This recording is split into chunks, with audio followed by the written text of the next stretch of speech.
ಯಸ್ಮಾತ್ ಬ್ರಹ್ಮೇಂದ್ರ ರುದ್ರಾದಿ ದೇವತಾನಾಂ ಶ್ರೇಯೋಪಿ ಚ ಜ್ಞಾನಸ್ಫೂರ್ತಿ ಸದಾ ತಸ್ಮೈ ಹರಯೇ ಗುರವೇ ನಮಃ.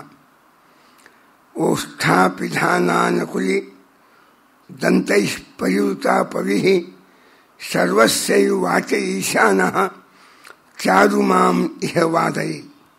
ವ್ಯಾಸಾಯ ಭವನಾಶಾಯ ಶ್ರೀಶಾಯ ಗುಣರಾಶಯೇ ಹೃದ್ಯಾಯ ಶುದ್ಧವಿದ್ಯಾಯ ಮಧ್ವಾಯ ಚ ನಮೋ ನಮಃ. ಸಮಸ್ತ ಗುರುಭ್ಯೋ ನಮಃ. ಹರಿ ಓಂ.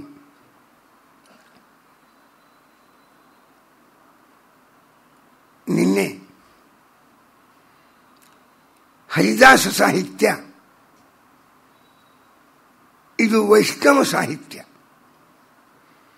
ವಿಷ್ಣು ನಿಲ್ಲಿದ್ದೂ ಹೌದು, ವಿಷ್ಣುವಿನನ್ನು ಕುರಿತು ಅವನ ಪಾರಮ್ಯವನ್ನು ಹೇಳುವ ಸಾಹಿತ್ಯ. ಇದು ದೇಶವ್ಯಾಪಿಯಾದ ಸಾಹಿತ್ಯ. ಭಾರತದ ಎಲ್ಲ ಭಾಷೆಗಳಲ್ಲಿಯೂ ಮಹಾರಾಷ್ಟ್ರ ಭಾಷೆಯಲ್ಲಿ 10 ಜನ ಪ್ರಮುಖ ಕವಿಗಳಿಂದ, ಸಂತರಿಂದ, ಕರ್ನಾಟಕದ ಹರಿದಾಸರಿಂದ, ಆಂಧ್ರದಲ್ಲಿ, ಗುಜರಾತದಲ್ಲಿ, ಉಳಿದ ಉತ್ತರ ಭಾರತದ ಹಿಂದಿ ಸಾಹಿತ್ಯದಲ್ಲಿ, ಚೈತನ್ಯರ ವಿಶಾಲವಾದ ಬಂಗಾಳ ಸಾಹಿತ್ಯದಲ್ಲಿ, ಚಂಡೀದಾಸ್, ಜಯದೇವರೇ ಮೊದಲಾಗಿರ್ತಕ್ಕವರ ಸಾಹಿತ್ಯದಲ್ಲಿ, ಹೀಗೆ ಈ ಹರಿದಾಸ ಸಾಹಿತ್ಯ ವಿವಿಧ ಭಾಷೆಗಳಲ್ಲಿ ಸಮಗ್ರ ದೇಶದ ಮೂಲೆ ಮೂಲೆಗಳಿಂದ ನಿರ್ಮಿತವಾದ ಒಂದು ಸಾಹಿತ್ಯ. ಹರಿದಾಸ ಸಾಹಿತ್ಯ ವೇದ, ಉಪನಿಷತ್ತು, ಬ್ರಾಹ್ಮಣ, ಆರಣ್ಯಕ, ಪುರಾಣಗಳು, ಬ್ರಹ್ಮಸೂತ್ರಗಳು, ಇದರ ಮೇಲಿರ್ತಕ್ಕ ವ್ಯಾಖ್ಯಾನಗಳು, ಇವೆಲ್ಲವುಗಳ ಸಾರವನ್ನು ಒಳಗೊಂಡಿರ್ತಕ್ಕ ವಾಂಗ್ಮಯ.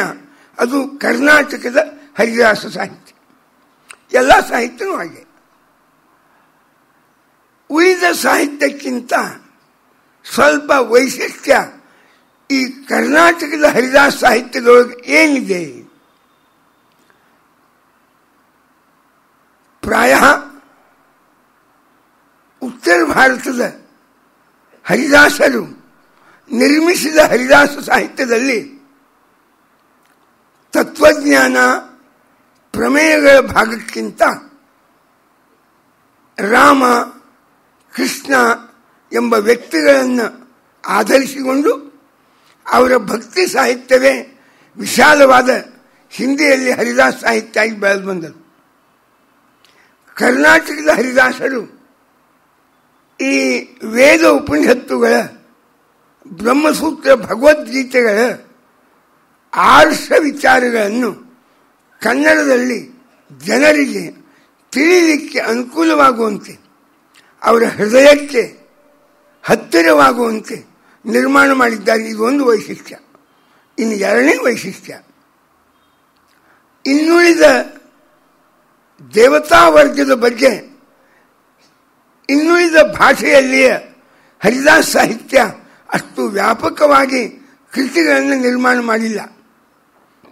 ಅದನ್ನು ಮಾಡಿದ್ದು ಹೆಚ್ಚಿನ ಮಟ್ಟದಲ್ಲಿ ಕರ್ನಾಟಕದ ಹರಿದಾಸ ಸಾಹಿತ್ಯ.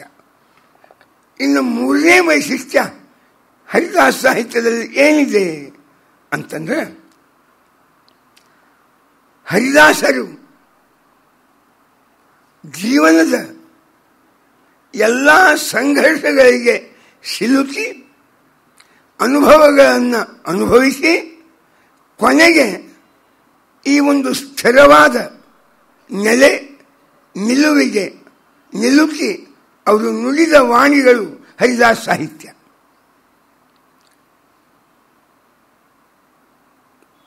ಕಾಡಿನಲ್ಲಿ, ಅಡವಿಯಲ್ಲಿ, ಎಲ್ಲೋ ಒಂದು ಗುಡಿಸಲಿನಲ್ಲಿ ಕುಳಿತು ಈ ಹರಿದಾಸ ಸಾಹಿತ್ಯ ರಚನೆ ಆಗಲಿಲ್ಲ.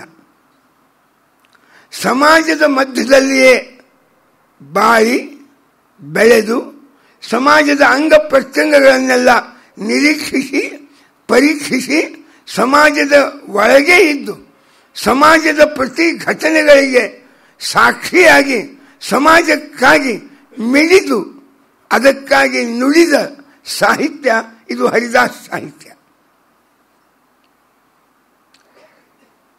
ಇದರೊಳಗೆ ಎಲ್ಲ ವಿಧದ ವಿಚಾರಗಳು ಬಂದಾವ. ಮೂರನೇದ್ದು, ಇನ್ನೊಂದು ನಾಲ್ಕನೇದ್ದು, ಹಿಂದಿ ಅಥವಾ ಇನ್ನುಳಿದ ಭಾಷೆಗಳ ಹರಿದಾಸರು ಪರಿಪಕ್ವರಾದ ವ್ಯಕ್ತಿಗಳೇ. ಆದರೆ ತಮ್ಮ ಹೆಸರು ಬಿಡುವಷ್ಟು ಇನ್ನೂ ಅವರಿಗೆ ಆ ಭಾವನಾ ಹೋಗಿಲ್ಲ. ಸೂಕ್ಷ್ಮ ಏನದು? ಮೀರಾಕೆ ಪ್ರಭು ಗಿರಿಧರ ನಾಗರ. ಆಕೆ ಮೀರಾ ಇನ್ನು ತನ್ನ ಹೆಸರು ಇಟ್ಕೊಂಡು ಕೂತ. ಸೂರದಾಸರು, ತುಳಸಿ ಇವರೆಲ್ಲರೂ ತಮ್ಮ ಹೆಸರು ಅದನ್ನೇ ತಮ್ಮ ಕೃತಿಗಳಲ್ಲಿ ಯೋಚಿಸಿ ತಂದಾರೆ, ಹಂಗೆ ಇಟ್ಟಾರೆ. ಆದರೆ ಕರ್ನಾಟಕದ ಹರಿದಾಸರು ತನ್ನ ಒಂದು ಬಿಂಬ ಪರಮಾತ್ಮ, ಅವನನ್ನು ಒಂದೊಂದು ಹೆಸರಿನಿಂದ ಸಂಕೇತ ಮಾಡಿಕೊಂಡು ಅದಕ್ಕೆ ಅಂಕಿತ ಅಂತ ಅಂತಾರೆ. ತಾವು ತಮ್ಮೊಳಗೆ ನಿಯಾಮಕನಾಗಿರ್ತಕ್ಕ ಭಗವಂತನನ್ನು ಒಂದೊಂದು ಹೆಸರಿನಿಂದ ಗುರುತಿಸಿದರು, ಕರೆದರು. ಅವನೇ ಬಿಂಬ. ಅವ್ರ ಜೊತೆಗೆ ಅನಾದಿ ಕಾಲದಿಂದ ಇರ್ತಕ್ಕ ಭಗವದ್ ರೂಪ ಭಗವಂತ. ಅವನ ಹೆಸರಿನಿಂದ ಇವೆಲ್ಲ ಕೃತಿ. ಇಲ್ಲಿ ಪರಿಪೂರ್ಣವಾಗಿ ಪರಮಾತ್ಮನನ್ನೇ ಸರ್ವಾತ್ಮನ, ಸರ್ವಕರ್ತ, ಸರ್ವ ಪ್ರೇರಕ, ಸರ್ವ ನಿಯಾಮಕ, ಸರ್ವಾಧಾರ, ಸರ್ವಾಶ್ರಯ ಎಂಬುದಾಗಿ ಮನಃಪೂರ್ವಕವಾಗಿ, ಅನುಭವಪೂರ್ವಕವಾಗಿ, ಅಧ್ಯಯನಪೂರ್ವಕವಾಗಿ ಇದನ್ನು ಮನಗಂಡು ಅವರು ತಮ್ಮನ್ನು ಮರೆತೇ ಬಿಟ್ಟಾರೆ. ತಮ್ಮದೇ ಆದ ಸ್ವತಂತ್ರವಾದ ಪ್ರತ್ಯೇಕವಾದ ಒಂದು ಅಸ್ತಿತ್ವವನ್ನು ಗುರುತಿಸದೆ ಸಂಪೂರ್ಣವಾಗಿ ನೀನು ನಿಂತು ಮಾತನಾಡಿಸಿದರೆ 2 ಶಬ್ದಗಳನ್ನು ನಾನು ಆಡುವೆ. ತೇನ ವಿನ ತೃಣಮಪಿ ನ ಚಲತಿ ನರತೆ ತ್ವತ್ಕ್ರಿಯತೆ ಕಿಂಚನಾರೆ ಮಹಾಮಘವನ್ ಚಿತ್ರಂ ಅರ್ಚ್ಯ ನರತೆ ತ್ವತಿ ನಕರ್ತೃತ್ವಂ ನಕರ್ಮಾಣಿ. ಸರ್ವವು ಭಗವಂತನ ಪ್ರೇರಣೆ. ಅವನಿಂದೇ 4 ಶಬ್ದ ನಮ್ಮಿಂದ ಬಂದು, ಅವನು ಯಾವಾಗ ಮನುಷ್ಯಗೆ ಬರಲಿಲ್ಲ ನಮ್ಮಿಂದ ಏನೂ ಶಬ್ದ ಬರುವುದಿಲ್ಲ. ಅವನ ಮನುಷ್ಯ ಯಾವಾಗ ಇದು ಹಿತ ಅನಿಸ್ತು ಆಗ ನಮಗೆಲ್ಲ ಆಗುದು. ಅವನ ಪ್ರೇರಣೆ ಭಾರಿ ಮುಖ್ಯ. ಈ ಅನುಸಂಧಾನ ಏನದ, ಇದು ಒಂದು ಪರಿಪಕ್ವ ಸಾಧನ. ಇದು ಅನುಭವ.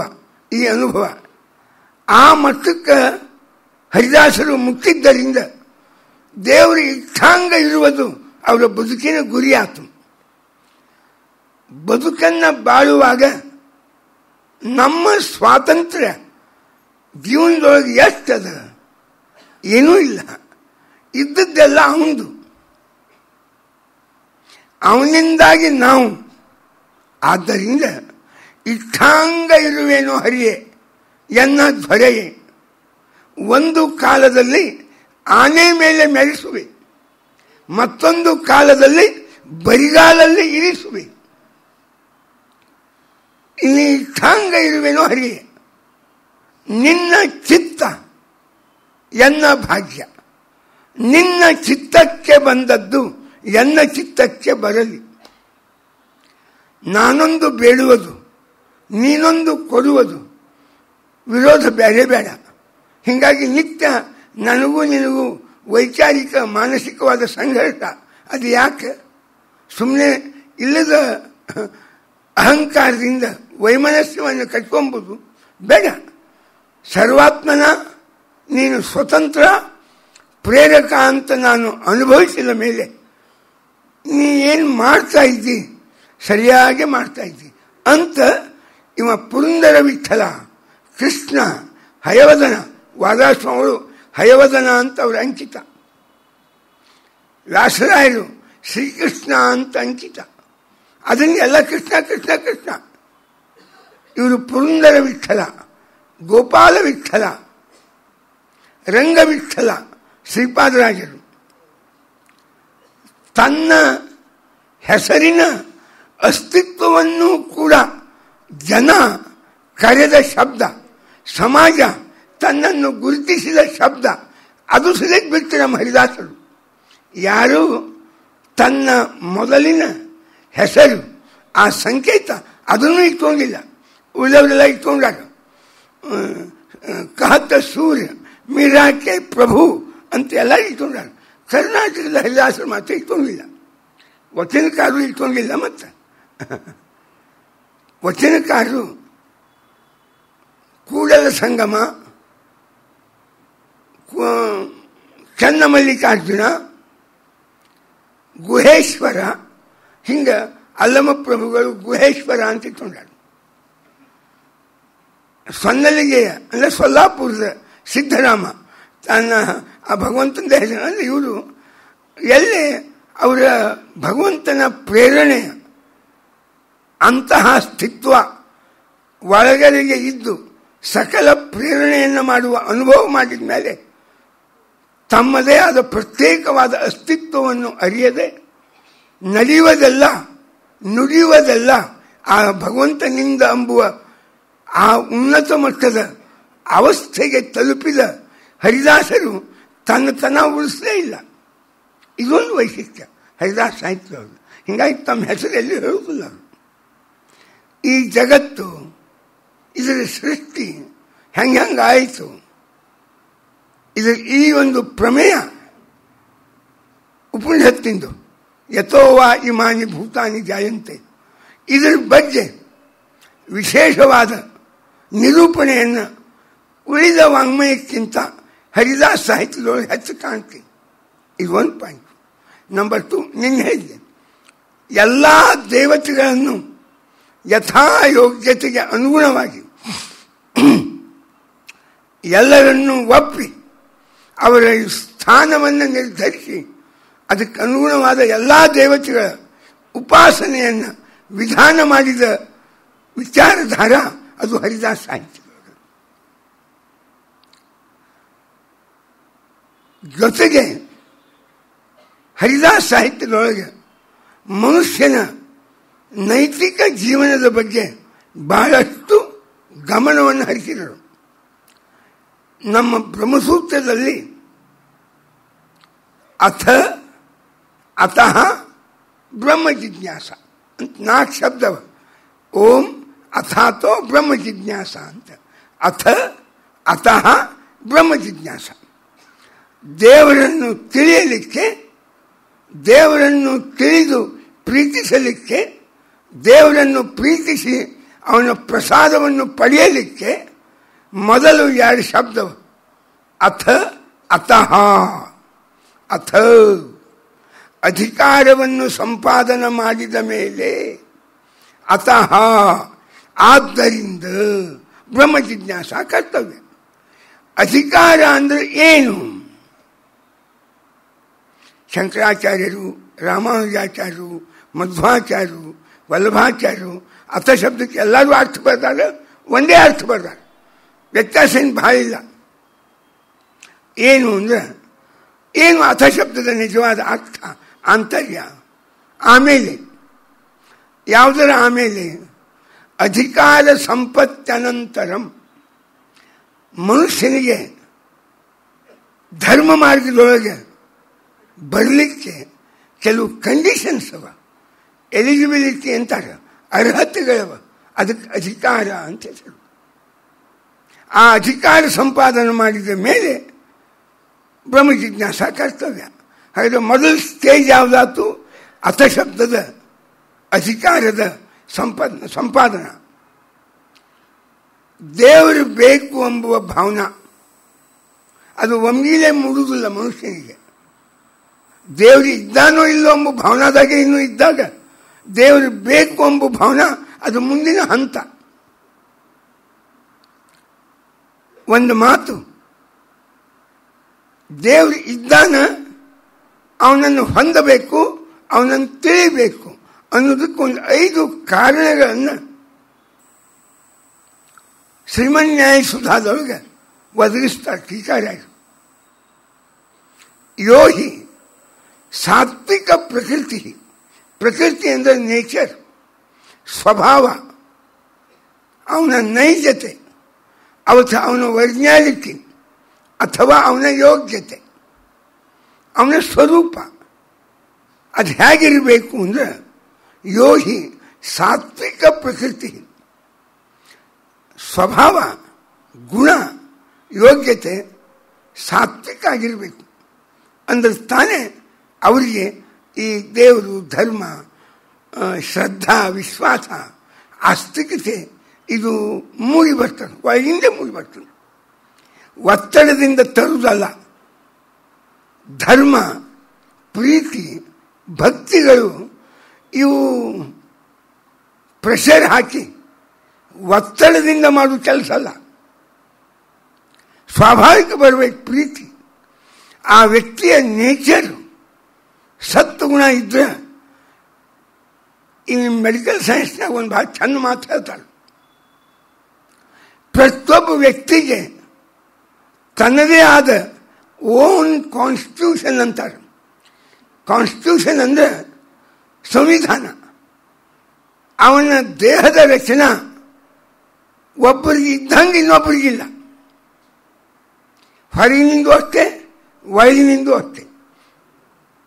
ಬಳಸಿದ ಮಟೀರಿಯಲ್ ಒಂದೇ ಇರ್ಬೋದು, ಆದರೆ ನಿರ್ಮಾಣವಾಗಿರ್ತಕ್ಕ ವ್ಯಕ್ತಿಯ ಅದಕ್ಕೆ ಪ್ರತಿಯೊಂದು ಬಾಡಿಗೆ ಅದರದ್ದೇ ಒಂದು ಓನ್ ಕಾನ್ಸ್ಟಿಟ್ಯೂಷನ್ ಇರ್ತದೆ ಅಂತಿಕೊಂಡು ಒಬ್ಬಗೆ 20-30 ವರ್ಷಕ್ಕೆ ಹಾರ್ಟ್ ಅಟ್ಯಾಕು ಆಗ್ಬೋದು, ಶುಗರು ಬರ್ಬೋದು. ಇನ್ನೊಬ್ಬರಿಗೆ 98 ವರ್ಷ ಆದರೂ ಹಾರ್ಟ್ ಅಟ್ಯಾಕು ಆಗೋದಿಲ್ಲ, ಶುಗರು ಬರೋದಿಲ್ಲ. ಅದು ಹೆಂಗೆ? ನಾನು ನೋಡಿದೆ, ಒಬ್ಬ ತಂದೆ 90 ವರ್ಷ ಇದ್ದಾನೆ, ಮಗ 55 ವರ್ಷ ಇದ್ದಾನೆ. ಮಗನಿಗೆ ಬಾಳಿ ಹಣ್ಣು, ಬಾಳಿ ಎಲಿ, ಬಾಳಿ ಅಂದರೆ ದೊಡ್ಡ ಎಲರ್ಜಿ, ಅವನಿಗೆ ಮೈಯೆಲ್ಲ ತಂಪಾಗಿ ನಡುತ್ತಾನೆ. ಅವರಪ್ಪ ಅಖಂಡ ಬಾಳೆಯೊಳಗೆ ಉಣ್ತಾನೆ, ಅಖಂಡ ಬಾಳೆಹಣ್ಣೆ ತಿಂತಾನೆ. ಮಗ್ಗ ಅದನ್ನು ಮುಕ್ಕು ಹೊಂದಿಲ್ಲ. ಒಬ್ಬರಿಗೆ ಮಗ್ಗ ಎಲರ್ಜಿ, ಅಪ್ಪಗೆ ಅದು ಅತ್ಯಂತ ಸ್ವಾದಿಷ್ಟ. ಕಾರಣವೇನು? ಅವನ ಬಾಡಿ ಹಂಗದ. ತಂದೆ ದಿನ ಇಷ್ಟು ಸಕ್ಕರೆ ಹಾಕೊಂಡು ತಿಂತಿದ್ದ, 90 ವರ್ಷ ಆದರೂ ಶುಗರ್ ಬರಲೇ ಇಲ್ಲ. ಮಗ್ಗ 30 ವರ್ಷಕ್ಕೆ ಬಂದ್ಬಿಟ್ಟದು. ಈ ಬಾಡಿ ಹಿಂಗ್ಯಾಕ, ಆ ಬಾಡಿ ಹಿಂಗ್ಯಾಕ? ತಂದೆ ಮಗ ಸಾಕ್ಷಾತ್ ಸಂಬಂಧ. ಅದಕ್ಕೆ ಪ್ರತಿಯೊಂದು ಬಾಡಿಗೆ ಅದರದ್ದೇ ಆದ ಒಂದು ಓನ್ ಕಾನ್ಸ್ಟಿಟ್ಯೂಷನ್ ಅದ. ಸಂವಿಧಾನ ರಚನಾ, ಆ ದೇಹದ ಅಂಗರಚನಾ ಪ್ರಕ್ರಿಯೆ ಬೇರೆ ಬೇರೆ ಅದ. ಇದಕ್ಕೆ ಯೋಗ್ಯತಾ ಅಂತಾರೆ, ಅದಕ್ಕೆ ಭಿನ್ನ ಜೀವಗುಣ ಅಂತಾರೆ. ಅದು ನಮ್ಮ ಹರಿದಾಸ ಸಾಹಿತ್ಯದ ಕೆಲವು ಮೂಲ ಜೀವಾಳಗಳು.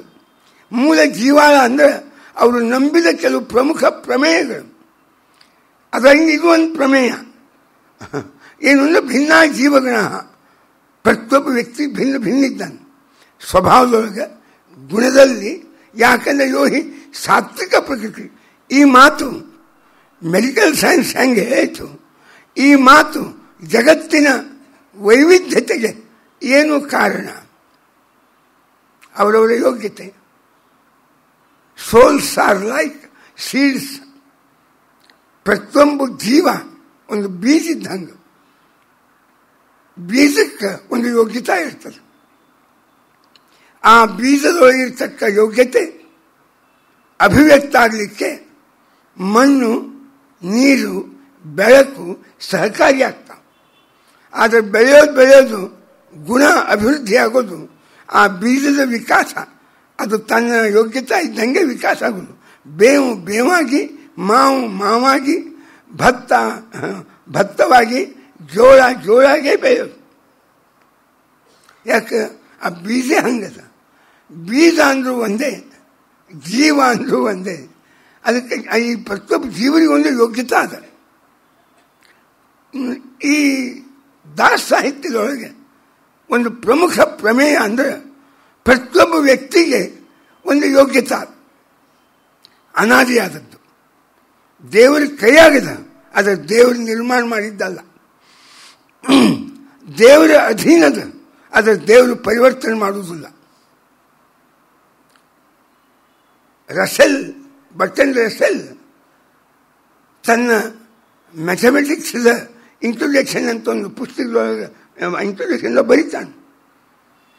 ನಮ್ಮ ಗಣಿತ ಶಾಸ್ತ್ರ ಅನಾದಿಯಾದ ಯೋಗ್ಯತೆಯ ಮೇಲೆ ಅವಲಂಬಿಸಿದ ಅಂತ ಬರೀತಾನೆ. ಹ್ಯಾಂಗೆ? ಅವನು ತತ್ವಜ್ಞಾನಿಯೂ ಹೌದು, ಎಲ್ಲರಿಗೂ ಗೊತ್ತದೆ, ನಮಗೂ ಹೆಚ್ಚು ಗೊತ್ತದೆ. 5 4 is lower than 5 and 5 4 is higher than 3.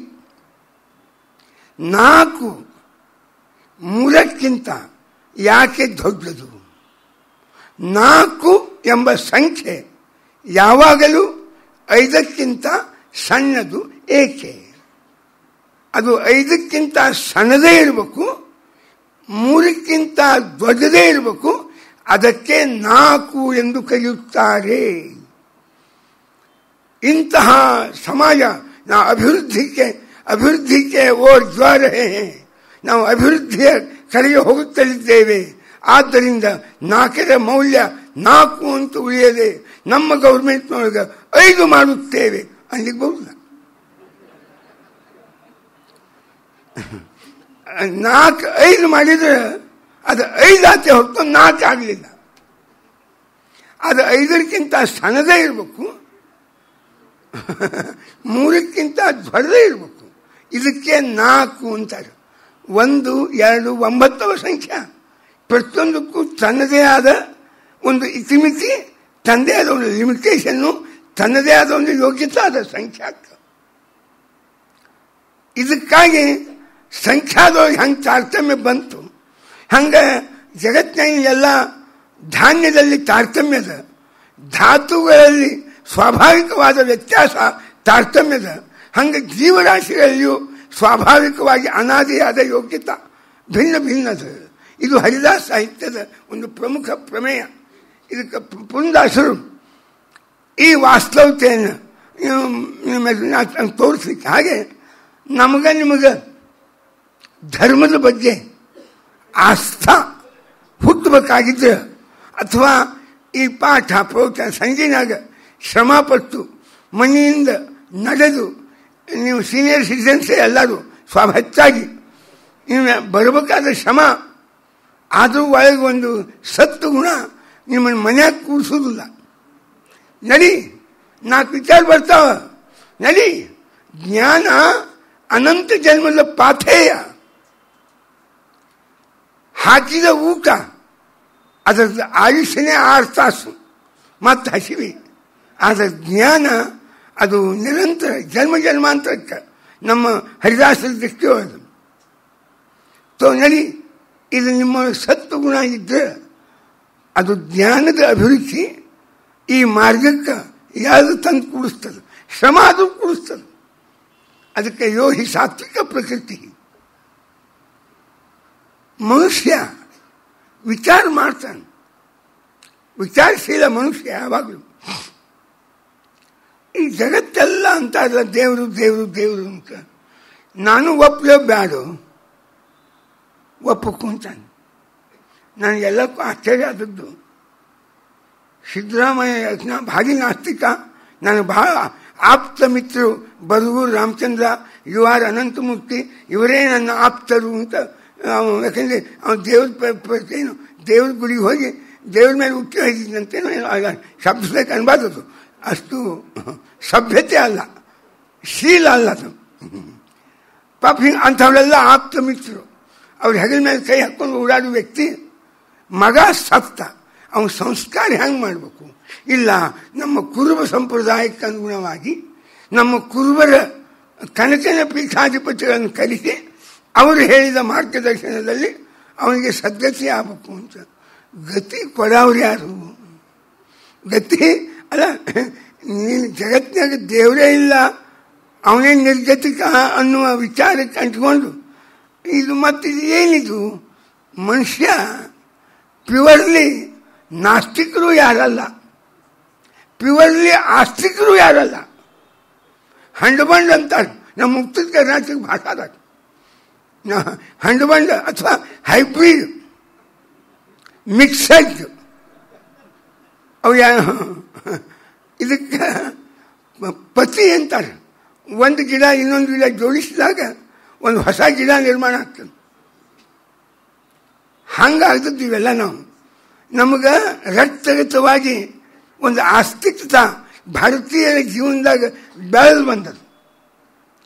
ಆಧುನಿಕ ಪರಿಣಾಮ, ಆಹಾರ, ಸಂಸ್ಕಾರ, ಸಂಸ್ಕೃತಿಗಳು ಅವು ಪರಿಣಾಮ ಮಾಡ್ಯಾವ. ಹೀಗಾಗಿ ಅವು ಏನು ಭಾಳ ಪೇಪರ್ ಭಾಳ ಚಂದ ಕಲಿಸೋದು ನಿಮಗೆ. ಮಂದೆಲ್ಲ ಎಲ್ಲ ಗುರಿ ಮಠ ಗುರಿ ಜನ್ಮದಾಗ ನೆನಪಾಗದೆ ಇದ್ದವಳೆಲ್ಲ ಎಷ್ಟೆಷ್ಟು ಗುರಿ ಮಠ ಅವ್ರ ಹೆಸರು ನಿತ್ಯ ಪೇಪರ್ನಾಗ ಬಂದಿರ್ತದೆ. ಅವ ರಾಗ ಹೋದ, ನಮೋ ಹೋದ. ಯಾವ ನಮೋ ಹೋದ್ನೋ, ಯಾವ ರಾಗ ಹೋದ್ನೋ, ರಾಗದಿಂದ ಹೋದವ್ರಲ್ಲ. ಅವ್ರ ರಾಗ ಅಂತ ಆತದು. ಇವರು ನಮೋ ನಮೋ ಅನ್ಕೊತ ಹೋದವರು ನಿಮಗೆ ನಮೋ ಅನ್ಬೇಕಾಗಿಲ್ಲ. ಅಲ್ಲಿ ಗುಡಿ ದೇವ್ರ ನಮಸ್ಕಾರ ಅಲ್ಲಿ ನಮೋ ಮಾಡಿ ಹೇಳ್ತಾರೆ. ನಾಳೆ ನೀವೇ ಹಾಕವ್ರು, ನೀವು ಜನ್ಮದಾತೃಗಳು ಎಂದು 12ನೇ ತಾರೀಕು. ಏನು ಇವೆಲ್ಲ ಸಮಾಜ ನೋಡಿದಾಗ ಆಸ್ತಿಕತೆ ಮನುಷ್ಯನಲ್ಲಿ ಪ್ರಾಮಾಣಿಕವಾಗಿ ಅದನ್ನೋ ಇಲ್ಲೋ? ಅದ ಇಲ್ಲ, ಎರಡೂ ಉತ್ತರ. ಯಾಕಂದ್ರೆ ಈ ಜಗತ್ತೇ ನಂಬೇದ ದೇವ್ರನ್ನ. ಏನೋ ತನ್ನದೇ ಆದ ಧರ್ಮ, ನಂಬಿಕೆ, ಶ್ರದ್ಧಾ, ವಿಶ್ವಾಸದೊಳಗೆ ಎಲ್ಲರೂ ಬದುಕು ಮುಂದುವರಿತಾ ಇದೆ. ಇದಕ್ಕೆ ಲೋಕಪ್ರವಾದ ಅಂತ ಹೇಳ್ತಾರೆ. ಇದರಿಂದಾಗಿ ಮನುಷ್ಯ ಹಂಗಾರೆ ದೇವರೊಬ್ಬ ಇದ್ದಾನೆ, ತಿಳಿಬೇಕು, ಅವನ ಬಗ್ಗೆ ಕೇಳಬೇಕು, ಅವನನ್ನು ಹೊಂದಬೇಕು, ಅವನನ್ನು ಅನುಗ್ರಹ ಪಡಿಬೇಕು, ನನ್ನ ಕೊರತೆಗಳನ್ನು ತುಂಬ್ಕೋಬೇಕು ಎಂಬ ಪ್ರವೃತ್ತಿ ಎರಡನೇ ಕಾರಣದಿಂದ ಲೋಕಪ್ರವಾದ. ಇನ್ನೂ ಸ್ವಲ್ಪ ಹೆಚ್ಚಿನ ವಿಚಾರಶೀಲಿದ್ದ ಅಂದ್ರೆ ಕಾರ್ಯತ್ವಾದ ಲಿಂಗಾಚ್ಯ. ನಾವು ಎಲ್ಲ ಕಾಲದಲ್ಲಿ ಅನುಭವಿಸಿದ್ದು ಸೀಮಿತವಾದ ಬುದ್ಧಿ, ಸೀಮಿತವಾದ ಶಕ್ತಿ, ಸಾಮರ್ಥ್ಯವುಳ್ಳ ವ್ಯಕ್ತಿಗಳನ್ನೇ ನಿತ್ಯದ ಜೀವನದೊಳಗೆ ನಾವು ನೋಡಿರಿ. ಅಪಾರವಾದ ಅದ್ಭುತವಾದ ಸಾಮರ್ಥ್ಯವುಳ್ಳ ವ್ಯಕ್ತಿಯನ್ನು ನಾವು ಅನುಭವಿಸಿಲ್ಲ. ಹೀಗಾಗಿ ನಮ್ಮ ಅನುಭವಕ್ಕೆ ನಿಲುಕದ ಅಸಂಭವ ಅಂತ ಅನಿಸಿದ ಒಂದು ವಿಚಾರವನ್ನು ನೀವು ಮಂಡಿಸಿದರೆ ಸುಲಭವಾಗಿ ಅದನ್ನು ನಂಬುವಷ್ಟು ನಮ್ಮ ಬುದ್ಧಿ ತಯಾರಿರುವುದಿಲ್ಲ. ಅದು ನೋಡ್ತದೆ. ಈ ಜಗತ್ತೆಲ್ಲ ಒಂದು ಕಾರ್ಯ, ಕ್ರಿಯೇಟೆಡ್, ನಿರ್ಮಿಸಲ್ಪಟ್ಟದ್ದು. ಇದು ಯಾವಾಗ ನಿರ್ಮಾಣ ಆಗಿದೆ ಅನ್ಬೈಕ ಎಂಥ ಸೂರ್ಯ, ಚಂದ್ರ, ನಕ್ಷತ್ರಗಳು. ಇದು ಅಮೆರಿಕದ ಒಂದು ಪುಸ್ತಕ ಬಂದಿತ್ತು, ಮನೆ ತೋರಿಸಿದ್ರು. ಇವತ್ತಿನ ತನಕ ಆಕಾಶದಾಗ ಎಷ್ಟು ನಕ್ಷತ್ರಗಳು, ಗ್ರಹಗಳು ಅವ ಸಂಖ್ಯೆ ಗೊತ್ತಾಗಿಲ್ಲ. ಹೊಸ ಇವತ್ತಿನ ಸೈನ್ಸ್ಗೆ ಜೊತೆಗೆ ದಿನಾಲು 10, 20, 100 ಹೊಸ ಹೊಸ ಉಪಗ್ರಹಗಳನ್ನು ಕಾಣ್ತಾನೆ ಇದ್ದೇವೆ. ನಮ್ಮ ಅನುಭವಕ್ಕೆ ಬರ್ತದೆ ವಿಜ್ಞಾನದೊಳಗೆ ಅಂತ. ಸಂಖ್ಯಾ ಗೊತ್ತಾಗಿಲ್ಲ ಇನ್ನೂ ಈ ಜಗತ್ತಿನಾಗಿದ್ದ ಉಪಗ್ರಹಗಳು. ಇದನ್ನು ನಿರ್ಮಾಣ ಮಾಡುವುದಂತೂ ದೂರ ಉಳಿತು. ಇದನ್ನು ಗೊತ್ತೇ ಆಗಿಲ್ಲ. ಇಂತಹ ಎಂಥ ಸೂರ್ಯಚಂದ್ರಾದಿಗಳನ್ನು ನಿರ್ಮಾಣ ಮಾಡ್ಯಾನ. ಅದಕ್ಕೂ ನಾನು ಸದಾ ಹೇಳೀನಿ ಒಂದ್ಸಲ, ನಾವು 2018ನೇ ಇಸ್ವಿಗೆ ಬಂದೀವಿ, ಭಾಳ ಮುಂದುವರೆದೀವಿ. ನಮ್ಮ ವೈಜ್ಞಾನಿಕ ಪ್ರಗತಿ ಭಾಳ ಆಗ್ಯದ. ಅದಕ್ಕೆ ಸಂಕೇತ ಏನು ಅಂದರೆ ತಿರಿಮುರಿ ಒಂದು 3-4 ಇಟ್ಕೊಂಡು ಕೂತೀವಿ ನಾವು. ಒಂದು ಮೊಬೈಲು, ಒಂದು TV ಅಥವಾ ಎಲೆಕ್ಟ್ರಾನಿಕ್ಸು, ಇಂಥ ಒಂದು 5-7 ಮಾಧ್ಯಮಗಳು ಅದನ್ನು ನೋಡಿ ಎಷ್ಟು ಮುಂದುವರೆದೀವಿ ಅಂತ ನಾವು ತಿಳ್ಕೊಂಡಿದ್ವಿ. 100ಕ್ಕೆ 98% ಹಿಂದುಳಿದೀವಿ ಅಂತ ಅರ್ಥ ಆಗಿಲ್ಲ. ನಾ ಹೇಳಿಲ್ಲ, ನಾವೊಂದು ಹಂಪಿ ಯೂನಿವರ್ಸಿಟಿ ಕನ್ನಡ ವಿಶ್ವವಿದ್ಯಾಲಯದ ಸೆಮಿನಾರಿಗೆ ಹೋಗಿದ್ದೆ. ಬಹಳ ಮಂದಿ ಬಂದಿದ್ರು, ಅಲ್ಲ ಕೆಲವು ವ್ಯಾಖ್ಯಾತಗಳು ಬಂದಿದ್ರು, ನಾನು ಒಬ್ಬ ಹೋಗಿದ್ದೆ. ಇಲ್ಲಿ ಕೆಲವೊಮ್ಮೆ ಲೆಕ್ಚರ್ ಆಗ್ಯದ ಒಂದು 2 ಸರ್ತಿ ಅವರು. ಡಾಕ್ಟರ್ ಅಬ್ದುಲ್ ಅಜೀಜ್ ಅಂತ ಹೇಳಿ ಅರ್ಥಶಾಸ್ತ್ರಜ್ಞ, ನಮ್ಮ GM ನಂಜುಂಡಪ್ಪನವ್ರ ನಂತರದ ಅರ್ಥಶಾಸ್ತ್ರಜ್ಞ ಈಗಿದ್ದಾರೆ. ನಂಜುಂಡಪ್ಪ ಹೋದರು, ಮೈಸೂರಿನವ್ರವರು. ಈ ಅಬ್ದುಲ್ ಅಜೀಜ ಅವರೊಂದು ಭಾಳ ಚಂದ ಮಾತಾಡಿದ್ರು. ನಾನು ಏನಂದ್ರು, ಸರ್ಕಾರ ನಮಗೆ ಅಭಿವೃದ್ಧಿಯ ಯೋಜನೆಗಳನ್ನು ಹಾಕ್ರಿ ಅಂತ ಹೇಳ್ತಾರೆ. ಸರ್ಕಾರಕ್ಕೆ ಬಹುಶಃ ಬುದ್ಧಿ ಕಡಿಮೆ ಅದು. ಅಲ್ಲ, ಕಡಿಮೆ ಬುದ್ಧಿ ಇದ್ದವರೇ ಅಲ್ಲಿ ಬಂದಿರ್ತಾರೆ, ಆ ಮಾತು ಬೇರೆ. ಆದರೆ ಬುದ್ಧಿ ಕಡಿಮೆ ಅದು. ಯಾಕೆ ಇವತ್ತಿಗೂ ಈ ಪ್ರಪಂಚದ ಬಳಕೆಯ ವಸ್ತುಗಳು, ಅವುಗಳನ್ನು ನಿರ್ಮಾಣ ಮಾಡುವ ವಿಧಿವಿಧಾನಗಳನ್ನು ಬಲ್ಲವನು ಪರಮಾತ್ಮ ಒಬ್ಬನೇ. ಇದು ವಾಸ್ತವ ಅನುಭವ. ಅನುಭವಿಸುವುದು ನಾವೆಲ್ಲ. ನಿರ್ಮಾಣ ಮಾಡುವ ವಿಧಿ ನಮಗೆ ಯಾರಿಗೂ ಇವತ್ತು ಗೊತ್ತಾಗಿಲ್ಲ. ಹಂಗೆ ಒಂದು ದೇಹದಾಗ ಬ್ಲಡ್ ಅದ. ಈ ಬ್ಲಡ್ ಹೆಂಗೆ ನಿರ್ಮಾಣ ಮಾಡಬೇಕು ಎಂಬುದು ಇವತ್ತು ಇನ್ನೂ ಪ್ರಪಂಚಕ್ಕೆ ಗೊತ್ತಾಗಿಲ್ಲ. ಒಬ್ಬರ ಮೈಯಾಗಿಂದ ಬ್ಲಡ್ ತೆಗೆಯೋದು, ಇನ್ನೊಬ್ಬರು ಮೈಗೆ ಹಾಕೋದು. ಸ್ವತಂತ್ರವಾಗಿ ಹೋಳಿ ಹುಣ್ಣಿಮೆ ಬಣ್ಣ ಮಾಡಿರ್ತಾರ, ಆರ್ಟಿಫಿಷಿಯಲ್ ಬ್ಲಡ್ ಆಚಾರ. ಏನು ಗಾಬರಿಬೇಡ್ರಿ, ಇನ್ನೊಂದು 10 ವರ್ಷಕ್ಕೆ ನಾವು ಪ್ರಗತಿ ಒಳಗೆ ಅದು ಮಾಡಿ ತೋರಿಸ್ತೀವಿ ನಿಮಗೆ ಅಂತ ನಾನು ಕೆಲವು ಡಾಕ್ಟರ್ಸು ಬೈದರು. ಹೌದು, ಅಂತೂ 2018ನೇ ಇಸ್ವಿ ತನಕ ಒಂದು ಸಣ್ಣ ಕಪ್ಪಿ ಅಥವಾ ಒಂದು ಕ್ರಿಮಿ, ಒಂದು ಮಫತ್ತನ್ನು ಬಡಿತಿಲ್ಲ, ಅದೇ ಮಸ್ತಿತ್ತು. ಅದರೊಳಗೆ ದೇವರು ರಕ್ತ ನಿರ್ಮಾಣ ಮಾಡುವ ಮಷೀನ್ ಇರ್ತಾನೆ. ನೀವು ಇವತ್ತು 2018ನೇ ಇಸ್ವಿಗೆ ಬಂದರು, ಸ್ವಾತಂತ್ರ್ಯ 70 ವರ್ಷ ಅದು. ಇಷ್ಟು ವೈಜ್ಞಾನಿಕ ಪ್ರಗತಿ ಒಳಗೆ ರಕ್ತ ನಿರ್ಮಾಣ ಹೆಂಗಾಗ್ತದೋ, ಇಷ್ಟು ಪೋಸ್ಟ್ ಮಾರ್ಟಮ್ ಮಾಡಿ, ಇಷ್ಟು ದೊಡ್ಡ ದೊಡ್ಡ ದೊಡ್ಡ ಹಾಸ್ಪಿಟಲ್ ತುಂಬಿ, ಇನ್ನೂ ನಿಮಗೆ ಒಂದು ಸಣ್ಣ ವಿಧಾನ ಅದನ್ನು ದೇವರು ನಿರ್ಮಾಣ ಮಾಡಿರ್ತಾನೆ. ಪ್ರತಿಯೊಂದು ಪಕ್ಷಿಯೊಳಗೆ, ಪಶುವಿನೊಳಗೆ, ಕ್ರಿಮಿಯೊಳಗೆ, ಕೀಟದೊಳಗೆ, ಮನುಷ್ಯನೊಳಗೆ ಎಲ್ಲನೂ ಒಳಗೆ ತೊಗೊಂಡು ಬರ್ತೀವಿ. ಹೊರಗೆ ಬಂದ್ಮೇಲೆ ಬೆಳೆಯುವುದೊಂದೇ ಕೆಲಸ. ತಾಯಿ ಗರ್ಭದಾಗ ಏನು ಪ್ರವೇಶ ಮಾಡಿದಾಗ ನಾವು ಎಷ್ಟು ಸೂಕ್ಷ್ಮ ಇದ್ವಿ. ತಾಯಿಯ ಗರ್ಭದೊಳಗೆ ಈ ಜೀವ ಅತಿ ಆ ದ್ರವದೊಳಗಿಂದ ಏನು ಪ್ರವೇಶ ಮಾಡಿದ ಎಷ್ಟು ಸೂಕ್ಷ್ಮ ಇದ್ದ. ಅದರೊಳಗೆ ಏನೇನಿತ್ತು ಎಲ್ಲನೂ ಇತ್ತು. ಅದೇ ಜನ್ಮಾದ್ಯಶ್ಯತ ಎಲ್ಲನೂ ಇತ್ತು ಅಂತಿಕೊಂಡೆ. ಲಿವರು, ಕಿಡ್ನಿ, ಹಾರ್ಟು, ಸಣ್ಣ ಕರು, ದೊಡ್ಡ ಕರು, ಎಲುಬುಗಳು ಯಾವ ಅಖಂಡ ಇರ್ಬೇಕು, ಇದು ಅಖಂಡ ಇರ್ಬೇಕು ಎಲುಬು, ಇವೆಲ್ಲ ಮಣ್ಣು ಹಂಗಿರ್ಬೇಕು. ಇವು ಹಿಂಗೆ ಇದು ಮಣ್ಣಲ್ಲಿ ಸತ್ತು ಅಂದ್ರೆ ಫಜಿತಾಗಿ ಹೋಗ್ತದೆ. ಇಲ್ಲ ಇದರಂಗೆ ಇವೆಲ್ಲ ಅಖಂಡ ಆಗಿದ್ರೆ ಊಟ ಇಲ್ಲ. ಏನು ಪ್ಲಾನ್ ಅದು ಯಾವಾಗ ಹೇಳ್ತಿರ್ತಾನೆ.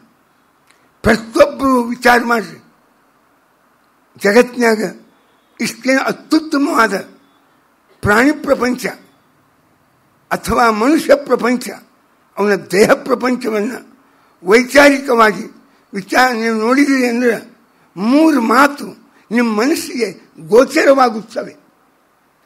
ಇಷ್ಟು ಚಂದ ಡಿಸೈನ್ ಮಾಡ್ಯಾನ ಮನುಷ್ಯ ಅಂತ. ಪ್ರತಿಯೊಬ್ಬ ವ್ಯಕ್ತಿ, ಪ್ರಾಣಿ, ನವಿಲು ಅದು ಏನು ತಿಂತದ, ಆ ನವಿಲುಗಿರಿ ಹಂಗೆ ನಿರ್ಮಾಣ ಆಗ್ತದೆ. ನೀವೆಲ್ಲ ಈ ಮದುವೆ ಒಳಗೆಲ್ಲ ಟೇಬಲ್ ಹಾಕಿ ಭಾಂಡಿ ಗಿಂಡಿ ಇಟ್ಟಿರ್ತಾರಲ್ಲ ಮದುವೆ ಹಾಲ್ನಾಗ, ಅಲ್ಲೆಲ್ಲ ಇವನ್ನೆಲ್ಲ ಇಟ್ಟಿರ್ತಾರೆ. ಒಂದು ಸಾಮಾನ್ಯ ಪದಾರ್ಥದಿಂದ ಒಂದೆರಡು ಹೂ ಮಾಡಿ ಇಟ್ಟಿರ್ತಾರೆ, ಕೃತ್ರಿಮವಾದದ್ದು. ಇದನ್ನು 15 ದಿವಸ ಇಟ್ಟೋಗ್ತಾರೆ ಮನೆ ಹೆಣ್ಮಕ್ಳು. ಅದು ವೆಲ್ವೆಟ್ ಅರಿಬೋ ಆ ಅರಿಬೋ ತಂದು 24 ತಾಸು ಕೂತು ಒಂದೆರಡು ನಕಲಿ ಆರ್ಟಿಫಿಷಿಯಲ್ ಹೂ ಮಾಡಲಿಕ್ಕೆ ಇಷ್ಟು ನಿಮಗೆ ವ್ಯಾಯ ಹಿಡಿತದ. ನಸು ಖರೀದ್ರಾಗೆ ಬೆಳಗಿನ ಜಾವ ಆಗೋದ್ರಾಗೆ ಬೆಳಕಿನ ಜೋಡಿ ಬೆಳಗಿನ ಮಲ್ಲಿಗೆ ಹೂ ಬರ್ತಾವಲ್ಲ, ಯಾರು ಮಾಡಿದ ನಿರ್ಮಾಣ. ಜನ್ಮಾದ್ಯಶ್ಯತಃ ಭಾಗವತು ಹೇಳ್ತದ, ಭಗವದ್ಗೀತಾನು ಹೇಳ್ತದ, ಬ್ರಹ್ಮಸೂತ್ರ ಇದು ಒಂದೇ ಶಬ್ದ ಹೇಳ್ತದೆ. ಎದಕ್ಕೆ ಬೇಕಾದದ್ದು ನಮಗೀಗ ಅಂದ್ರೆ ಹೀಗಾಗಿ ಇಷ್ಟೆಲ್ಲ ಕಾರ್ಯ ಇದನ್ನು ನಿರ್ಮಾಣ ಮಾಡಿದವರು ಯಾರು? ಕಾರಣರು. ನಿರ್ಮಾಣ ಅಂತೂ ಆಗ್ಯದ. ಇಷ್ಟು ಚಂದ ಡಿಸೈನ್ ಅದ. ಆ ಡಿಸೈನದ ಹಿಂದೆ ಒಂದು ಪ್ಲ್ಯಾನ್ ಅದ. ಆ ಪ್ಲ್ಯಾನದ ಹಿಂದೆ ಒಂದು ಪರ್ಪಸ್ ಅದ, ಪ್ರಯೋಜನದ. ಇಲ್ಲೇ ಎರಡು ಕಣ್ಣು, ಇಲ್ಲೇ ಕಿವಿ, ಇಲ್ಲೇ ಮುಗಿನ ಹೊಳೆಯಾಡು, ಇಲ್ಲೇ ಬಾಯಿ, ನಾಲಿಗೆ, ಇದು ಮಾತು ಆಡಬೇಕು ಮತ್ತು ಇಂಟೇಕು ಔಟ್ ಎಲ್ಲ ಹೊರಗೆ ಶಬ್ದ ಬರಬೇಕು. ಈ ಶಬ್ದ ಇದು ಕೇಳೋದು, ಇದು ಹೊರಗೆ ಹಾಕೋದು ಶಬ್ದ. ಊಟ ಎಲ್ಲ ಬಾಯಿ ಒಳಗೆ ಹೋಗ್ಬೇಕು, ಅಲ್ಲಿದೆ ಬಾಯಿ. ಇಷ್ಟು ಚಂದ ಡಿಸೈನ್ ಯಾರು ಮಾಡ್ಯಾರ? ಎಲ್ಲೆಲ್ಲೋ ಬೇರೆ ಬೇರೆ ಕಡೆ ಇದ್ದು ಅಂದರೆ ಕಣ್ಣು ಮಲ್ಲ ತುತ್ತು ಆ ಕಣ್ಣಿಗೆ ತೋರಿಸ್ಬೇಕು. ಏನಿಲ್ಲ ಅದ್ರ ತೊಂದರೆ ಅಂತಂದಮೇಲೆ ಮೂಗು ಹಿಡಿಬೇಕು. ಅದೇನು ಹಳಿಸಿಲ್ಲ ಅಂದಮೇಲೆ ಕಿವಿಗೆ ಒಯ್ಯಬೇಕು. ಹಿಂಗೇನಾದ್ರು ಫಗಿಸಿದ್ರೆ ಈ ಲ್ಯಾಬ್ರೋಟರಿ ಮೇಲೆ ಎಲ್ಲ ಹಾಸ್ಪಿಟ್ಲಾಗ ನಿಮ್ಮನ್ನು ಓಡಾಡಿಸ್ತಾರೆ ನೋಡ್ರಿ. ಆ ಊರ ಡಾಕ್ಟರ್ ಕೊಟ್ಟಂಥ ರಿಪೋರ್ಟು ನಾವೆಲ್ಲ ಪ್ರತ್ಯೇಕ ಮಾಡ್ತೀವಿ ಅಂತ. ಎಲ್ಲರೂ ಪ್ರತ್ಯೇಕ ಮಾಡೋದಕ್ಕೆ ಬಿಲ್ ಬೇಕಲ್ಲ, ಮಾಡಿ ಎಲ್ಲರೂ ಏಟು ಜಡ್ ಹಂಗೆ ಮಾಡಿ ದೇವರು ಇಲ್ಲೇ ಮಾಡ್ಯ, ಎಲ್ಲ ಇಲ್ಲೇ ಮಾಡ್ಯ. ಹಿಂಗೆ ಚಂದ ಡಿಸೈನ್ ಅದ, ಪ್ಲ್ಯಾನ್ ಅದ, ಪರ್ಪಸ್ ಅದ. ಇದನ್ನೆಲ್ಲ ನೋಡಿದ ಮೇಲೆ ಇದು ಮನುಷ್ಯನ ಕೈಯಾಗ ಅವ ಮಾಡಿದ್ದನ್ನು ತಿಳ್ಕೊಳ್ಳಿಕ್ಕೆ ಬೇಕಾಗುವ ಯೋಗ್ಯತಾನೇ ಇಲ್ಲ ಇನ್ನೂ ನಮಗೆ. ಇನ್ನೂ ಆಗಿಲ್ಲ ನಮಗೆ. ಒಂದು ಬ್ಲಡ್ ನಿರ್ಮಾಣ ಮಾಡುವ ವಿಧಾನ ಗೊತ್ತಿಲ್ಲ. ನಿತ್ಯ ಎಮ್ಮೆ ಆಕಳ ಪೋಸ್ಟ್ ಮಾರ್ಟಮ್ ಮಾಡೇ ಮಾಡ್ತಾರೆ. ಅದು ತಿಂದ ಹುಲ್ಲು ಹೆಂಗೆ ಹಾಲು ಆಗ್ತದೆ ಇವತ್ತಿಗೆ ಗೊತ್ತಾಗಿದ್ರೆ ಒಂದು ಕಡೆ ಮಷೀನ್ಯಾಗ ಹುಲ್ಲು ಹಾಕೋದು, ಇನ್ನೊಂದು ಕಡೆಯಿಂದ ಹಾಲು ಬರೋದು ಮಾಡ್ಕೋತಿದ್ವಿ. ಒಂದು ಕಡೆಯಿಂದ ಬೆಲ್ಲ ಸೊಪ್ಪು ತಿನ್ನಿರಿ, ಅದು ಬ್ಲಡ್ ಆಗುತ್ತದೆ. ಹಿಂಗೆ ಬೆಲ್ಲ ಸೊಪ್ಪು ಹಾಕಿದ್ರು ಒಂದು ಮಕ್ಕಳು ಕಡೆಗೆ ಹಿಂಗಾಗಿ ಬಂದಲ್ಲ ಹಾಲಾಗಿ ಏನು ಬ್ಲಡ್ ವಿಧಾನ ಹೇಳ್ತೀವಿ. ಹಿಂಗೆ ಆಗ್ತದೆ. ಮಾಡ್ರೋ ಮಾಡಿಬೋದು, ದೇವರೆಂದೋ ಮಾಡ್ತಾರೆ. ಕ್ರಿಮಿ ಒಳಗೆ ನೀವು ಮಾಡಿರಿ, ಕ್ರಿಮಿ ಒಳಗೆ ಕಪ್ಪಿ ಒಳಗೆ ಮಾಡಿರಿ. ಅದಕ್ಕೂ ಸಣ್ಣ ಕರು, ದೊಡ್ಡ ಕರು, ಲಿವರು, ಕಿಡ್ನಿ ಎಲ್ಲನೂ ಕಪ್ಪಿಗೆ. ಇಲಿಗವ, ನಾಯಿಗವ, ಹಂದಿಗವ. ಏನು ಚಂದ ಪ್ಲಾನ್ ಇರ್ಬೇಕಲ್ಲ. ಜಗತ್ತಿನ ಒಂದು ಸಣ್ಣ ದ್ರವದಾಗ ಇಷ್ಟು ಚಂದ ಬಾಡಿ ನಿರ್ಮಾಣ ಆಗುವ ಸಾಮರ್ಥ್ಯ ಜಗತ್ತಿನ ದೇವರಿರ್ತಾನೆ. ಹೀಗಾಗಿ ಕಾರ್ಯತ್ವಾದ ಲಿಂಗಾಚ್ಯ ಇದೆಲ್ಲ ಕಾರ್ಯವನ್ನು ಕಂಡಾಗ, ಇದು ಅವನ ಬುದ್ಧಿಗೆ ನಿಲುಕದೇ ಇದ್ದಾಗ, ಅವನ ಕರ್ತೃತ್ವ ಸಾಮರ್ಥ್ಯಕ್ಕೆ ಹೊಂದಾಣಿಕೆಯಾಗದೇ ಇದ್ದಾಗ ಇದರ ಹಿಂದೆ ಒಬ್ಬ ದೇವರಿದ್ದಾನೆ ಎಂಬುದನ್ನು ಮನುಷ್ಯ ನಂಬುತ್ತಾನೆ, ಒಪ್ಪುತ್ತಾನೆ. ಮೂರನೇದು.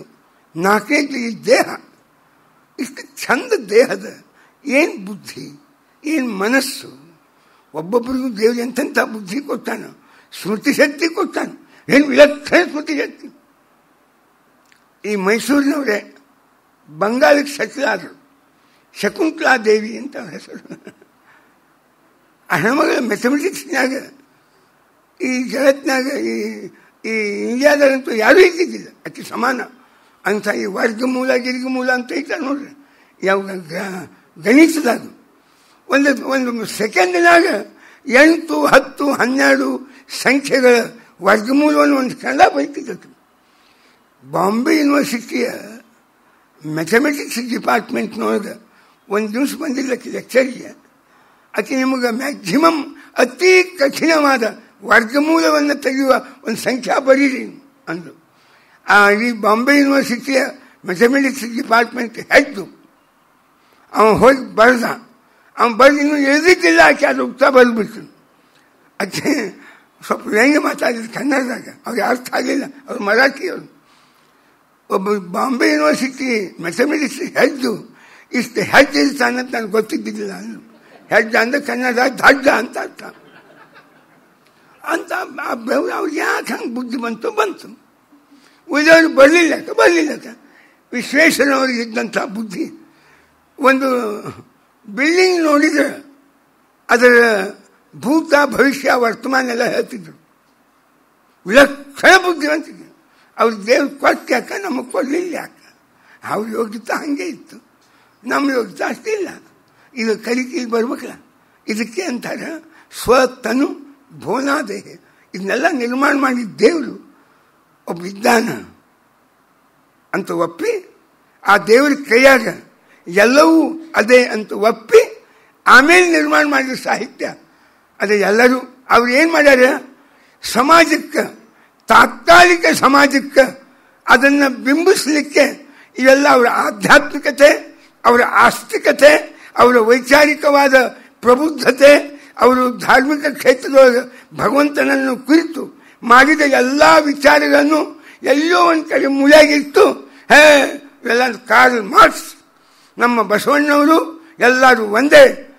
ಹೌದ್ರಿ, ಇಲ್ಲಂತ ಯಾರಂದಾರೆ ನಮಗೆ, ನಾವು ಇಲ್ಲ. ಆದರೆ ಇವರೆಲ್ಲ ಯಾವ ತಳಹದಿಯ ಮೇಲೆ, ಯಾವ ಭದ್ರ ಬುನಾದಿಯ ಮೇಲೆ ಇವರು ಬೆಳೆದವರು, ಯಾವ ನಂಬಿಕೆಯೊಳಗೆ, ಯಾವ ಥರದ ಜೀವನದ ಶೈಲಿಯೊಳಗೆ ತಮ್ಮ ಬದುಕನ್ನು ಇವರು ರೂಪಿಸಿಕೊಂಡಾಗ ಸ್ವಲ್ಪ ಅದನ್ನು ಗಮನಿಸಿದೆ. ಅಂದಾಗ ವಚನಶಾಸ್ತ್ರಿ ಆಗಲಿ, ನಮ್ಮ ಹರಿದಾಸ ಸಾಹಿತ್ಯವಾಗಲಿ ಅರ್ಥ ಆಗ್ತದೆ. ಸುಮ್ಮನೆ ಸಮಾಜ ಎದುರಿಗೆ ಅಗ್ದಿ ಅವರು ಬಹಳ ಲಿಬರಲ್ ಇದ್ದರು, ಉದಾತ್ತವಾದಿಗಳು, ವಿಚಾರವಾದಿಗಳು ಎಂಬುವ ಒಂದೇನೋ ಒಂದು ಟೈಟಲ್ ಅವರಿಗೆ ಸಂಪಾದನೆ ಮಾಡಿಕೊಳ್ಳಿಕ್ಕೆ ಹೋಗಿ ಇದ್ದ ವಾಸ್ತವಿಕವಾದ ವಿಚಾರಗಳನ್ನು ಮರೆಮಾಡುವುದೇನು ಅಗತ್ಯಿಲ್ಲ. ನೀವು ಯಾರು ಒಪ್ಪಲಿಲ್ಲ ಅಂದ್ರೆ ಯಾರಿಗೂ, ವಚನಕಾರಿಗೋ ಹರಿದಾಸರಿಗೋ ಏನೂ ಹಾನಿ ಇಲ್ಲ, ನುಕ್ಸಾನಿಲ್ಲ.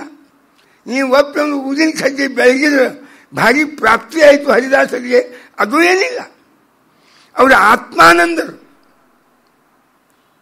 ಆನಂದ ಹೊರಗಿನ ಪದಾರ್ಥದಿಂದ ಪಡೆದು ಬೆಳೆದವರಲ್ಲ. ತುಳಸಿ ಬರೀತಾನೆ, ಸ್ವಾಂತ ಸುಖಾಯ ತುಳಸಿ ರಘುನಾಥ ಗಾಥಾ.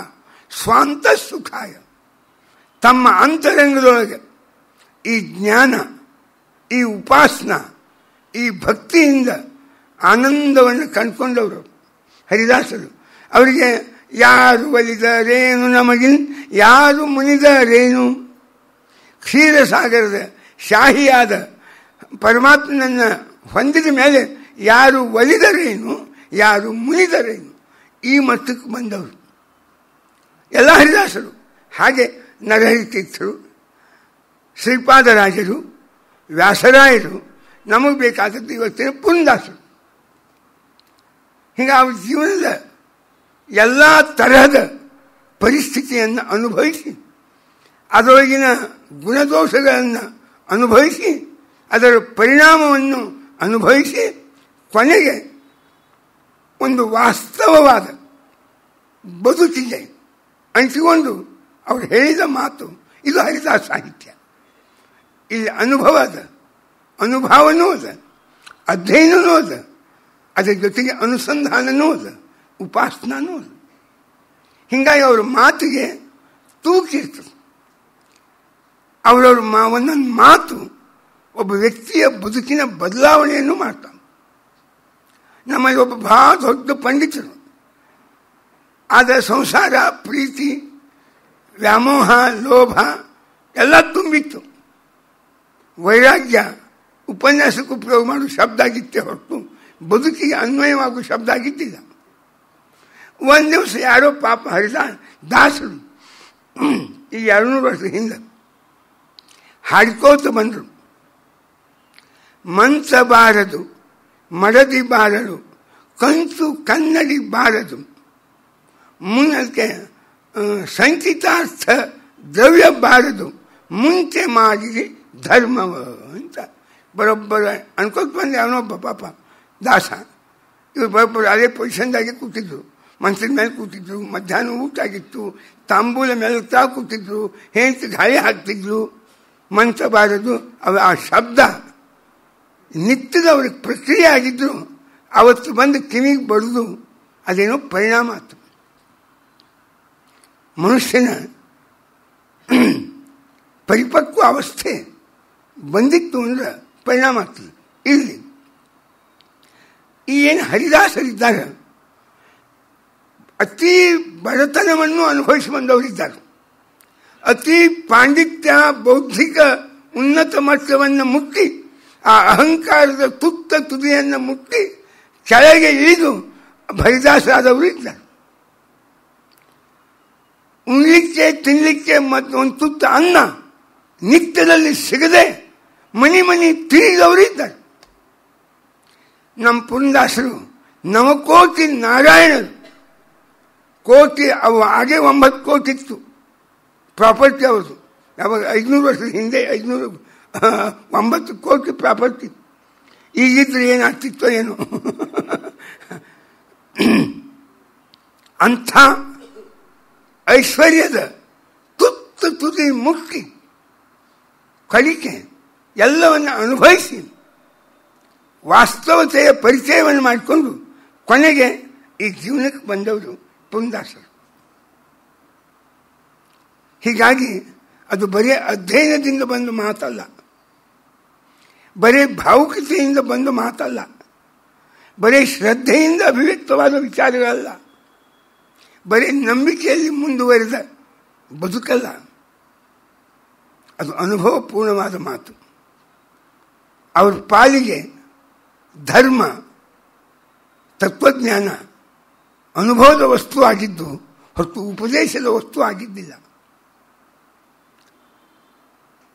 ವಿಜಯದಾಸರು ಕಡು ಬಡತನದಿಂದ ಬೆಳೆದು ತನ್ನ ಶ್ರೀಮಂತಿಕೆಯನ್ನು ಮುಂದೆ ಹೊಂದಿದಾಗ ಒಂದು ಹಾಡು ಮಾಡ್ತಾರೆ. ನಿನ್ನ ಒಲುಮೆಯಿಂದ ನಿಖಿಲ ಜನರು ಬಂದು ಮನ್ನಿಸುವರು ಮಹಾರಾಯ ಎನ್ನದು ಈ ಪರಿ ಉಂಟೆ. ಇದೆಲ್ಲ ನನ್ನದೇನಿದು. ನಿನ್ನ ಒಲುಮೆಯಿಂದ ನಿಖಿಲ ಜನರು ಬಂದು ಮನ್ನಿಸುವರು ಮಹಾರಾಯ. ಸಂಜೆ ತನಕ ಕೂತಿದ್ದೆ, ಸೌಂಟ್ ಗಂಜಿ ಸಿಗಲೆ ಬಡತನದೊಳಗೆ ಭಾಳ ಬೆಳೆದಿದ್ದೆ. ಒಬ್ಬ ಹೆಂಗಸಿಗೆನು ಒಂದು ಹೆಂಡತಿನ ಕಟ್ಕೊಂಡಿದ್ದೆ. ಆಕೆ ಹೆಂಗೆ ಮಧ್ಯಾಹ್ನಕ್ಕೊಂದು ತುತ್ತು ಅನ್ನ ಒದಗಿಸಲಿ ಅಂತ ಮುಂಜಾನಿನ ಸಂತನಕ ವಿಚಾರ ಮಾಡ್ತಿದ್ದೆ. ಇಷ್ಟು ಕಷ್ಟದ ಸ್ಥಿತಿ ನೂರಾರು ಜನರನ್ನು ಕುಡಿಸಿಕೊಂಡು ಉಣ್ಣುವ ಭಾಗ್ಯ ಕೊಟ್ಟು ನಿನ್ನ ಒಲುಮೆಯಿಂದ, ಇದೆಲ್ಲ ನಿಂದೇ ಇದು. ಅದಕ್ಕೆ ನಿನ್ನ ಅನುಗ್ರಹ ತಪ್ಪಿದರೆ ಕದನ್ನಕ್ಕೆ ಬಾಯಿ ಬಿಡಿಸುವಯ್ಯ. ಇದೆಲ್ಲ ನಿನ್ನದು, ಎಲ್ಲ ನಿನ್ನದು. ಮನುಷ್ಯ ಜೀವನದ ಎಲ್ಲ ಸ್ಥಿತಿಗಳನ್ನು ಅನುಭವಿಸಿದಾಗ ಖರೀ ತತ್ವಜ್ಞಾನಿ ಆಗ್ತಾನೆ. ನಾವು ನಮ್ಮ ಉತ್ತರ ಕರ್ನಾಟಕ ಭಾಷಾದಾಗ ಹೇಳಿದ್ರೆ ಹಳ್ಳಿ ದಿಂಡಿಗೆ ಮೇಲೆ ಲಗಾಟ ಹೊಡೆದ್ರೆ ಅವನೇನು ಶಕ್ತಿಶಾಲಿ ಆಗುದಿಲ್ಲ ಅಂತ. ಪರಿಶ್ರಮ, ಪ್ರಾಮಾಣಿಕತೆ ಇರದೆ ಯಾರ ವ್ಯಕ್ತಿತ್ವ ಬೆಳೆಯುವುದಿಲ್ಲ. ಅದಕ್ಕೆ ಹರಿದಾಸರ ಜೀವನ, ಯಾಕೆ ಜಗನ್ನಾಥದಾಸರು ಪ್ರಚಂಡ ಪಂಡಿತರು, ಜ್ಞಾನ. ಒಬ್ಬರು ಹೇಳ್ತಿದ್ರು, ಅಲೋಪತಿ ಔಷಧಿಗಳೆಲ್ಲ ಸೈಡ್ ಇಫೆಕ್ಟ್ ಮಾಡ್ತಾವೆ. ಏನಾದ್ರು ಒಂದು ಔಷಧ ತಗೋಬೇಕಾದ್ರೆ ಅದರಿಂದ ಸೈಡ್ ಇಫೆಕ್ಟ್ ಆಗಬೇಕಾದ್ರೆ ಇನ್ನೊಂದು ತಗೋಬೇಕು ಅಂತ. ಕೆಲವು ಆಂಟಿಬಯೋಟಿಕ್ ತೊಗೊಂಡ್ರಿ ಅಂದರೆ ಅದು ಪರಿಣಾಮ ಪಿತ್ತ ಮಾಡ್ತಾರೆ. ಅದಕ್ಕೆ ಪೆಂಟಾಸಿಡ್ ಅಂತ ಒಂದು ತಗೋಬೇಕಂತ. ಅದರಿಂದ ಆಗುವ ಪರಿಣಾಮ ಮಾಡ್ಲಿಕ್ಕೆ ಕಡಿಮೆ ಮಾಡ್ಲಿಕ್ಕೆ ಒಂದು ಗುಳಿಗೆ, ಅದ್ರ ಪರಿಣಾಮ ಆಗ್ಲಿಕ್ಕೆ ಒಂದು ಗುಳಿಗೆ, 2 ಗುಳಿಗೆ ಬೇಕಂತ. ಭಾಳ ಲಘುನೇ ಸೈಡ್ ಇಫೆಕ್ಟ್ ಮಾಡೋದು ಆಲೋಪತಿ ಅಂತಂದ. ನಮ್ಮ ಮಹಾಭಾರತ ಹೆಚ್ಚು ದಾದಿದ್ದಿ ಅಲ್ಲ, ಅದಕ್ಕೂ ಹೆಚ್ಚು ಸೈಡ್ ಇಫೆಕ್ಟ್ ಮಾಡೋದು ಒಂದದ ಜೀವನದಾಗ. ಅದು ಯಾವುದು ಅಂದರೆ ಬುದ್ಧಿ. ಬುದ್ಧಿವಂತಿಕೆ ಬೆಳೀತು, 2 ಅಕ್ಷರ ಜ್ಞಾನ ಹೆಚ್ಚಾತೋ ತಕ್ಷಣ ಆಗುವುದೇ ಸೈಡ್ ಇಫೆಕ್ಟ್. ನನ್ನ ಸಮಾನ ಯಾರಿದ್ದಾರೆ. ಮನುಷ್ಯ ಎಷ್ಟು ಶಾಣೆ ಆಗ್ತಾನೆ, ಎಷ್ಟು ಡಿಗ್ರಿ ಬರ್ತಾವ, ತಕ್ಷಣ ಸೈಡ್ ಇಫೆಕ್ಟ್ ಆಗುದೇ. ಇದು ಭಾಳ ಚಲೋ ಮಾಡ್ತಾರೆ ಸೈಡ್ ಇಫೆಕ್ಟ್ ಪ್ರತಿಯೊಬ್ಬರ ಮೇಲೆ. ಹಂಗಾಗಿ ಏರಿ ಮತ್ತು ಇಳಿದು ಮತ್ತು ಹರಿದಾಸರಾದವರು ಜಗನ್ನಾಥದಾಸರು ಹರಿಕಥಾಮೃತ ಸಾರ ಅಂತ ಕೃತಿ ಕೊಟ್ಟರು. ಬಡತನದಾಗೆ ಬೆಳೆದು ತನ್ನ ಜಪದಿಂದ ಕಷ್ಟವನ್ನು ನೀಗಿಸಿಕೊಂಡು ಬೆಳೆದ ವ್ಯಕ್ತಿ ವಿಜಯದಾಸರು. ಬಾಗಲಕೋಟೆಯ ಪ್ರಸನ್ನ ವೆಂಕಟರು ಮನೆಯಾಗ ತಂದೆ ತಾಯಿ ಇಲ್ಲ, ಅಣ್ಣನ ಹೆಂಡತಿ ಕೈಯಾಗ ಅಲ್ಲ, ನಾನು ಅದೇ ಊರವ, ಅದು ನಮ್ಮೂರಿಗೆ ಒಂದು ಗಾದಿ ಮಾತದ. ಬಾಗಲಕೋಟೆ ಹೆಣ್ಣು ಮಾಡ್ಕೊಂಡವ್ರ ಬಾಯಾಗ ಮಣ್ಣು ಅಂತ ಹೇಳಬಾರ್ದು. ನಾನು ಹೇಳ್ತೀನಿ ಅಂದ್ರೆ ಸ್ವಲ್ಪ ಪ್ರಬಲ ಇರ್ತಾರೆ ಅಂತ ಇಷ್ಟೇ ಅರ್ಥ ತಗೋಬೇಕ. ಹಂಗೆ ಯಾಕೆ ಊರ ಹಂಗೇನಿಲ್ಲ ಇಲ್ಲ ಅಂತ ಹಿಂಗೆ ತಿಳ್ಕೋಬೇಡ್ರಿ. ನಮ್ಮ ಕಡೆ ಗಾದಿ ಮಾತು ಹಂಗೆ ಪ್ರಚಲಿತದ. ಅಂಥ ಪ್ರಚಂಡ ಹೆಣ್ಮಗಳಾಕಿ ಆ ವೈನಿ ಅಂತೇನು ಅಂತಾರೆ ಅಣ್ಣನ ಹೆಂಡತಿ. ಅಂತಾಗ ಒಂದು ತುತ್ತು ಅನ್ನ ಸಿಗದೆ ದನ ಕಾಯುವ ವ್ಯಕ್ತಿ ಇಡೀ ಇಷ್ಟು ದೊಡ್ಡ ಹರಿದಾಸ ಆದ ಪ್ರಸನ್ನ ವೆಂಕಟರು ಅಂತ ಎಷ್ಟು ಹಾಡು ಮಾಡ್ಯಾರ. ಏನು ಅದ್ಭುತವಾದ ದೇವರು ಹೊಲದ ಮೇಲೆ ನೀನು ಒಲಿದರೆ ಕೊನರುವುದಯ್ಯ ಅಂತ ವಚನದಾಗ ಬಂದಂಗೆ ನಿನ್ನ ಒಲುಮೆಯಿಂದ ನಿಖಿಲ ಜನರು ಅವ್ರು ಪ್ರಸನ್ನ ವೆಂಕಟರು. ಆದಿಲ್ ಶಾಹಿ, ವಿಜಾಪುರ ಆದಿಲ್ ಶಾಹಿ ಅವನ ಮಹಾಮಂತ್ರಿ ಮಹಿಪತರಾಯರು. ಒಬ್ಬ ಅಣ್ಣ ತಂಗಿ ಇದ್ರು, ನುಂಗಿ ಅಂತ ಮುಸಲ್ಮಾನ್ ಸೂಫಿ ಸಂಪ್ರದಾಯದವರು. ಇವರು ಒಂದು ದೊಡ್ಡ ತಾಲಾಬ್ ಕಟ್ಟಿಸ್ತಿದ್ರು. ಬಿಜಾಪುರದ ಅಂದಿನ ಕಾಲದ ಜನತೆಗೆ ಉಪಯುಕ್ತ ಆಗುವಂಗ ತಾಲಾಬ್ ಕಟ್ಟಿಸ್ತಿದ್ರು. ಮಹಿಪತರಾಯರು ಆಸ್ತಿ ಮಂತ್ರಿ ಅವರು. ಅವ್ನು ನುಂಗಿ ಅಣ್ಣ ತಂಗಿ ಸೂಫಿ ಸಂಪ್ರದಾಯದವರು ವಿರಕ್ತರು ಓಡಾಡ್ತಿದ್ರು. ಇವರು ಒಂದು ರಾಜ ಚಿಹ್ನ, ಅದೊಂದು ಉಂಗುರ ಇರ್ತದೆ, ದೊಡ್ಡ ರಾಜ ಇಂಥ ಅಧಿಕಾರದ ಚಿನ್ನದು ಹಾಕ್ಕೊಂಡಿದ್ರು. ಅವು ಬಂದು ಕೇಳಿದ ಅವ್ನು ನುಂಗ ಕ್ಯಾ ಹೇ ಮುಖೆ ದೇದೋ ಅಂದ. ಏನು ಪಾಪ ದೊಡ್ಡ ವ್ಯಕ್ತಿ, ಅವ್ರಿಗೆ ಬಂದು ಗೌರವ ಭಾಳ ಊರಾಗ ಕೊಟ್ಟು ಮುಗಿಸಿ ನೋಡಿ ಅದೇನು ತಾಲಾವು ಕಟ್ಟಿಸ್ತಿದ್ರು, ಅದು ಒಗೆದು ಬಿಡ್ತಾನೆ. ಗಾಬರಿಯಾದ್ರು. ರಾಜ ಚಿಹ್ನ ಹೋತು, ಇನ್ನೇನು ಮಾಡಿ ನಾ ದೊಡ್ಡ ಮಂತ್ರಿ ಇದ್ದಾಗಿತ್ತು. ಅವ್ನು ಗಾಬರಿಯಾದ. ಅದನ್ನು ನೋಡಿದ, ಅದು ನುಂಗಿಗೆ ಹೇಳಿದ ತೊಗೊಂಡ್ಬಾರ್ದು ಎಷ್ಟು ಅಂತ. ಆಕೆ ಒಂದು ಭರಿಸಿ ತೊಗೊಂಡು ಬಂದರು. ಎಲ್ಲ ಅಂತಾವೆ ಉಂಗ್ರ, ನಂದು ಯಾವ್ದು ಉಂಗ್ರ ಗೊತ್ತಾಗ್ರಿ ಮೈಪತ್ರಾಯ. ಆವಾಗ ಅವರೇ ಎತ್ತು ಕೊಟ್ಟರು. ಅವಾಗ ಒಂದು ಮಾತಂತ ಅವಾಗ ಎರಡೂ ಅಣ್ಣ ತಂಗಿ ಸೂಫಿ ಸಾಧಕರು, ಮೌತ್ ಕಾ ಘಾಣ ಹೈ इसमें मौत का घाण है. घाಣ ಅಂದ್ರೆ ದುರ್ವಾಸನೆ, ಮೃತ್ಯುವಿನ ದುರ್ವಾಸನೆ ತುಂಬೇದಿದ್ರಾಗ ಅಂತ ಅಂದ್ಬಿಟ್ಟು ಅವನಿಗೆ. ಆ ಒಬ್ಬ ಸೂಫಿ ಸಂಪ್ರದಾಯದ ನುಂಗಿಯ ಮಾತು ಈ ಮಹಿಪತರಾಯರ ಮೇಲೆ ಪರಿಣಾಮ ಆಯ್ತು. ದೊಡ್ಡ ದಾಸರಾದು. ಇಂತಿಂತ ಎಷ್ಟು ಸಾವಿರಾರು ಹಾಡು ರಚನೆ ಮಾಡ್ಯಾರ. ಹಿಂದಿ ಒಳಗೆ ಮಾಡ್ಯಾರ, ಉರ್ದುದಾಗ ಮಾಡ್ಯಾರ, ಮರಾಠಿ ಒಳಗೆ ಮಾಡ್ಯಾರ, ಕನ್ನಡದಾಗ ಮಾಡ್ಯಾರ. ಎಲ್ಲ ಭಾಷೆ ಇತ್ತು ಅವ್ರಿಗೆ. ಅಂದ್ರೆ ಆದಿಲ್ ಶಾಹಿಯ ಮಹಾಮಂತ್ರಿ ಆಗಿತ್ತು. ಹಿಂಗೆ ಹರಿದಾಸರ ಬದುಕನ್ನು ನಿರೀಕ್ಷಿಸಿದಾಗ ವೈವಿಧ್ಯಮಯವಾಗಿ ಕಾಣ್ತದೆ ಅವ್ರ ಮಾತು. ಅವರೆಲ್ಲರೂ ಕಡಿಗೆ ಒಂದೇ ಒಂದು ನಿಲುವಿಗೆ ಬಂದು ನಿಲ್ಲುತ್ತಿದ್ದರು. ಏನು ಅಂದ್ರೆ ನಿನ್ನ ಒಲುಮೆಯಿಂದ ನಿಖಿಲ ಜನರು. ಏನಿಲ್ಲ, ನಿನ್ನ ನಂಬಿ ಸರ್ವಾತ್ಮನ ನಿನ್ನನ್ನು ನಂಬಿ ನಿನಗೆ ಅರ್ಪಿಸಿಕೊಂಡು ಬಾಳುವುದೇ ನಮ್ಮ ಬದುಕಿನ ಗುರಿ. ಇದಕ್ಕೆ ಬಂದ ಆಗ ಆಡಿದ ಮಾತುಗಳು ಇವು ಹರಿದಾಸ ಸಾಹಿತ್ಯ. ಬರೀ ಸಂಗೀತಕ್ಕೆ ಮಾತ್ರ ಮೀಸಲಲ್ಲ, ಬರೀ ಕನ್ನಡ ಸಾಹಿತ್ಯದೊಳಗೆ ವಿವಿಧ ಪ್ರಕಾರಗಳಿಗೆ ಉದಾಹರಣೆಗಳಾಗಿ ಅಂತ ಮಾತ್ರ ಅಲ್ಲ, ಅತ್ಯಂತ ಶ್ರೇಷ್ಠವಾದ ಆಧ್ಯಾತ್ಮಿಕ ಅನುಭವವನ್ನು ಅನುಭವಿಸಿ ತಾವು ಮುಕ್ತಿದ ಮಟ್ಟಕ್ಕೆ, ತಾವು ತಲುಪಿದ ಗುರಿಗೆ ಒಂದು ದಾರಿಯನ್ನು ನಿರ್ಮಿಸಿ ಎಲ್ಲರನ್ನೂ ಕರ್ಕೊಂಡು ಹೋಗುವ ಒಂದು ಹೆಬ್ಬೈಕೆಯನ್ನು ಹೊಂದಿದ ಮಹಾನುಭಾವರು ಇವರು ಹರಿದಾಸರು ಅಂತಿಕೊಂಡೆ. ಅವ್ರ ಹೆಸರು ಜೀವಂತದ, ಅವರ ಹಾಡುಗಳು ಜೀವಂತವ. ಆ ಹಿನ್ನೆಲೆಯೊಳಗೆ ಪುಂಡಾಸರ ಜೀವನಕ್ಕೆ ನಾವು ಬಂದಿದ್ವಿ. ಅವರು ಮಧ್ಯದ ಪದಕ್ಕಿದ್ದಂಗೆ ಮೊದಲಾದವರು ನರೇಂದ್ರ ತೀರ್ಥರು, ಶ್ರೀಪಾದರಾಜರು, ವ್ಯಾಸರಾಯರು. ಲೋಕೋತ್ತರ ಪಾಂಡಿತ್ಯ, ಆಶ್ಚರ್ಯ. ಭಾರತ ದೇಶದ ಎಲ್ಲ ದರ್ಶನಗಳು ತಮ್ಮ ಮತದ ಪ್ರಕ್ರಿಯೆ ಏನು ಅಂತ ತಿಳ್ಕೋಬೇಕಾದ್ರೆ ವ್ಯಾಸರಾಯರನ್ನು ಓದಬೇಕು. ತಮ್ಮ ಮತದೊಳಗಿರ್ತಕ್ಕ ಪ್ರಕ್ರಿಯಾದಲ್ಲಿ ಏನು ಲೋಪ ದೋಷಗಳ ಅದನ್ನು ತಿಳ್ಕೋಬೇಕಾದ್ರೆ ವ್ಯಾಸರಾಯರ ಕೃತಿ ಓದಬೇಕು. ಹಿಂಗೆ ಎಲ್ಲರಿಗೂ ಅವರವರ ಮತವನ್ನು ಅವರವರಿಗಿಂತಲೂ ಹೆಚ್ಚು ತಿಳಿದು, ಅದಕ್ಕಿಂತ ಹೆಚ್ಚು ಅವರವ್ರ ಬೆನ್ನಿನೊಳಗೆ ಏನದ ಎಂಬುದು ನಮ್ಮ ಬೆನ್ನು ಕಾಣಿಸೋದಿಲ್ಲ, ಅದನ್ನು ತೋರಿಸ್ಕೊಟ್ಟವರು ವ್ಯಾಸರಾಯರು. ಅಂಥ ಪ್ರಬುದ್ಧ ವೈಚಾರಿಕ ವ್ಯಕ್ತಿ ಹರಿದಾಸ.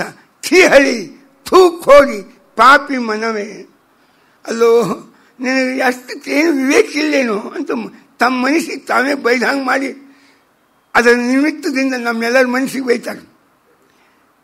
ಆಗ ಇನ್ನೂ ಟಿವಿ ಬಂದಿದ್ದಿಲ್ಲ, ಇವೇನೋ ನಿತ್ಯ ನೋಡ್ತು ತುತ್ತಿತ್ತಲ್ಲ ಮಂದಿ, ಅದ್ಯಾವುದೋ ಟಿವಿ ಕ್ರಿಕೆಟು ಅದು ಇದ್ದಿದ್ದಿಲ್ಲ.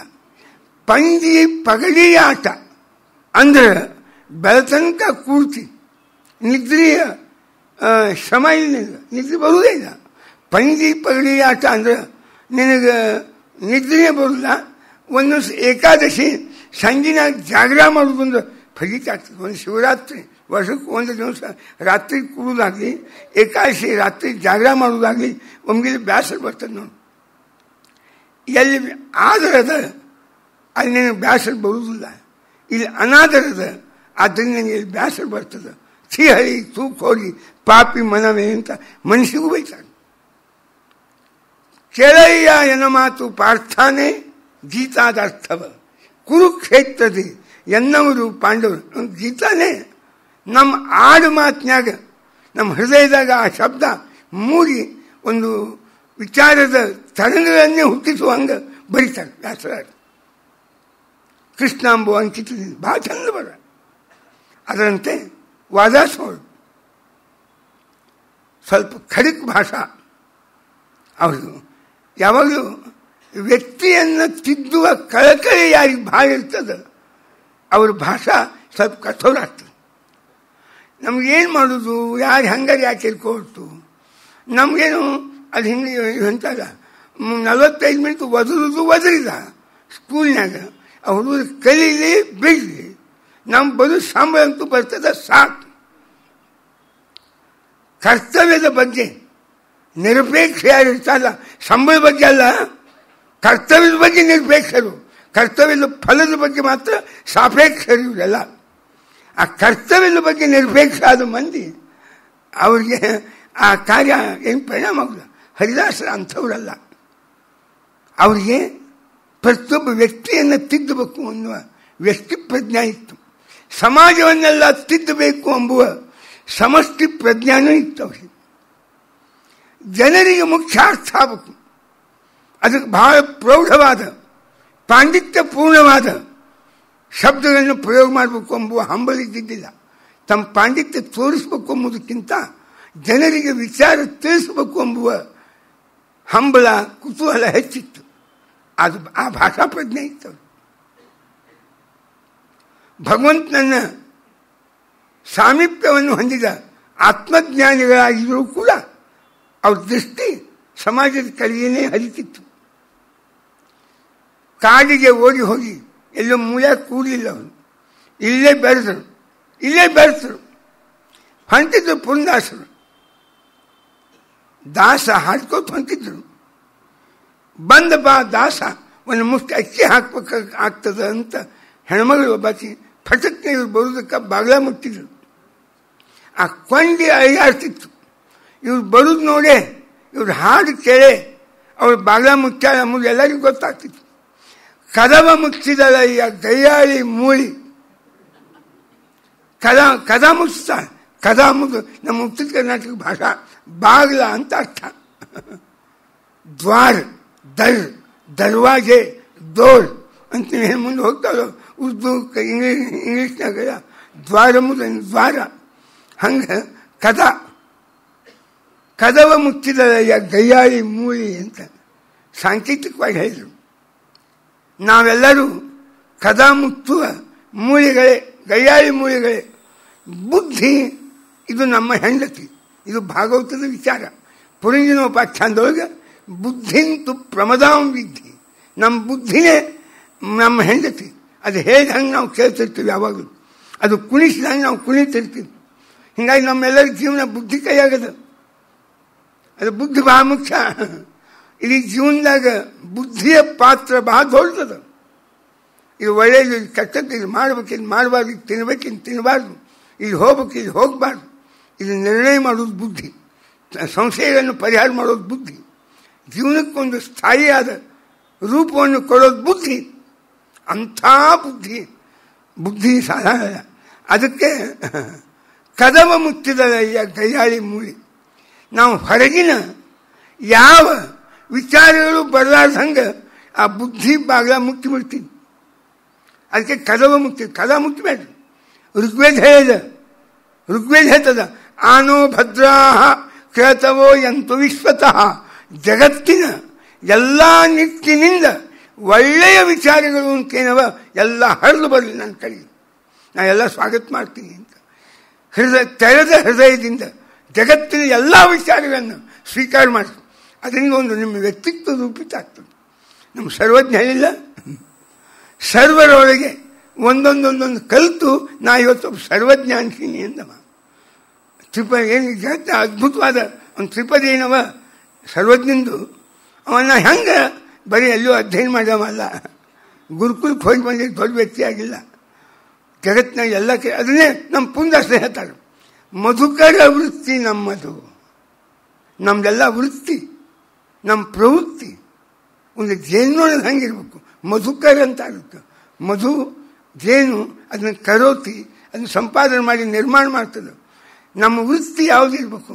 ಮಧುಕರ ವೃತ್ತಿ.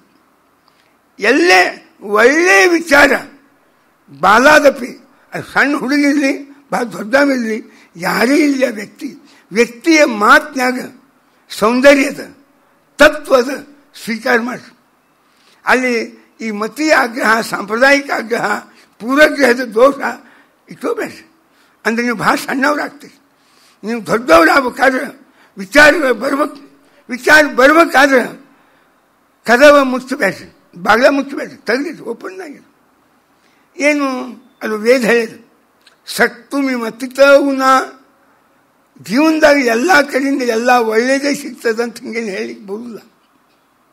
ಕೆಲವು ಜೊಳ್ಳು ವಿಚಾರ ಇರ್ತಾವೆ, ಅದಕ್ಕೊಂದು ಝರಳಿ ಹಿಡಿದು ನಿಮ್ಮ ಬುದ್ಧಿಯವ್ರು ಝರಳಿ ಹಿಡಿದು ಏನು ಒಳ್ಳೆಯ ಉಳಿತಾವ ಗಟ್ಟಿ ಕಾಳುಗಳು ತಲೆಗೆ ತೋರಿಸು.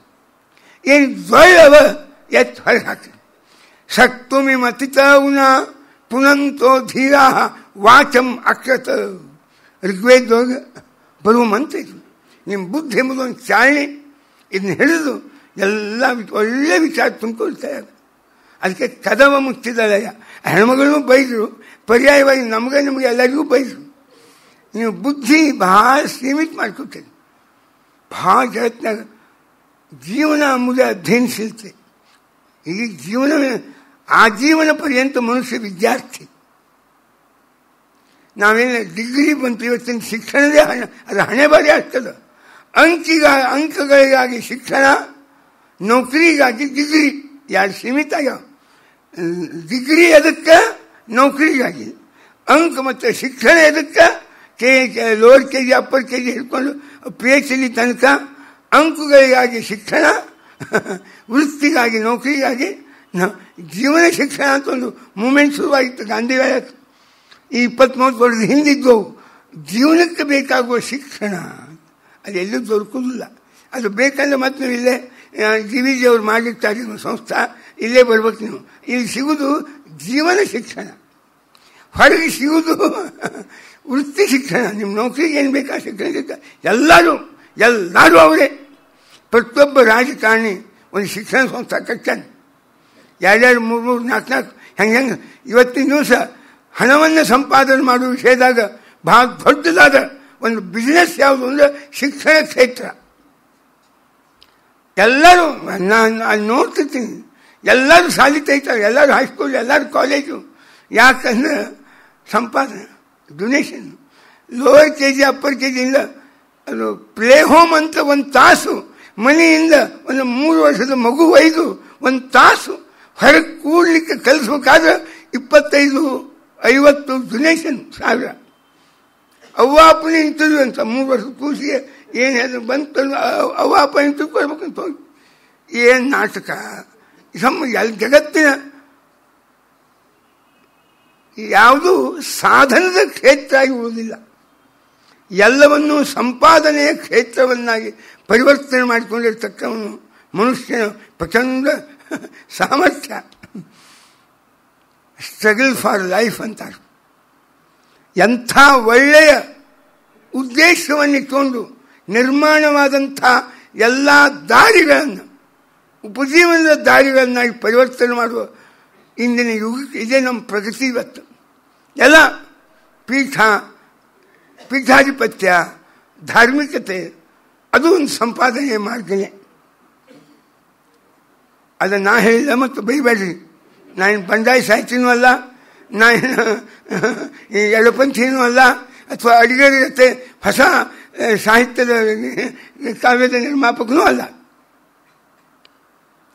ನಮ್ಮ ಪುರಂದಾಸರು, ಕನಕದಾಸರು ಎಲ್ಲರೂ ಮಾಡೋದು ಹೊಟ್ಟೆಗಾಗಿ, ಜೇನು ಬಟ್ಟೆಗಾಗಿ. ಪುರಾಣ ಶಾಸ್ತ್ರ ಓದಿಕೊಂಡು ಮೆರೆಯೋದು ಹೊಟ್ಟೆಗಾಗಿ, ಜೇನು ಬಟ್ಟೆಗಾಗಿ. ಎಲ್ಲ ಅಂದ್ಕೊಂಡ್ಯಾರ, ಎಲ್ಲರೂ ಅಂದ್ಕೊಂಡ್ರೆ ನಮ್ಮ ಎಷ್ಟು ವೃತ್ತಿಯವ, ಬದುಕಲಿಕ್ಕಾಗಿ ನಾವೇ ಮಾಡಿಕೊಂಡಿರ್ತಕ್ಕ ಸಾಧನೆಗಳವ. ಅವೆಲ್ಲ ಸಾಧನೆಗಳು ಭಗವಂತನ ಹೊಂದುವ ಸಾಧನೆಗಳಾಗಲಿಲ್ಲ, ಅದರ ಸಂಪಾದನೆಗೆ ಉಪಯೋಗ ಬಿದ್ದುವಲ್ಲ. ಅದಕ್ಕೆ ಮೋದಿ ಬಂದು ಕೂಡ ಮೊದಲು ಒದಗಿದ್ದು ಯಾರ ಮೇಲೆ ಅಂದ್ರೆ CAಗಳ ಮೇಲೆ ಒದಗ.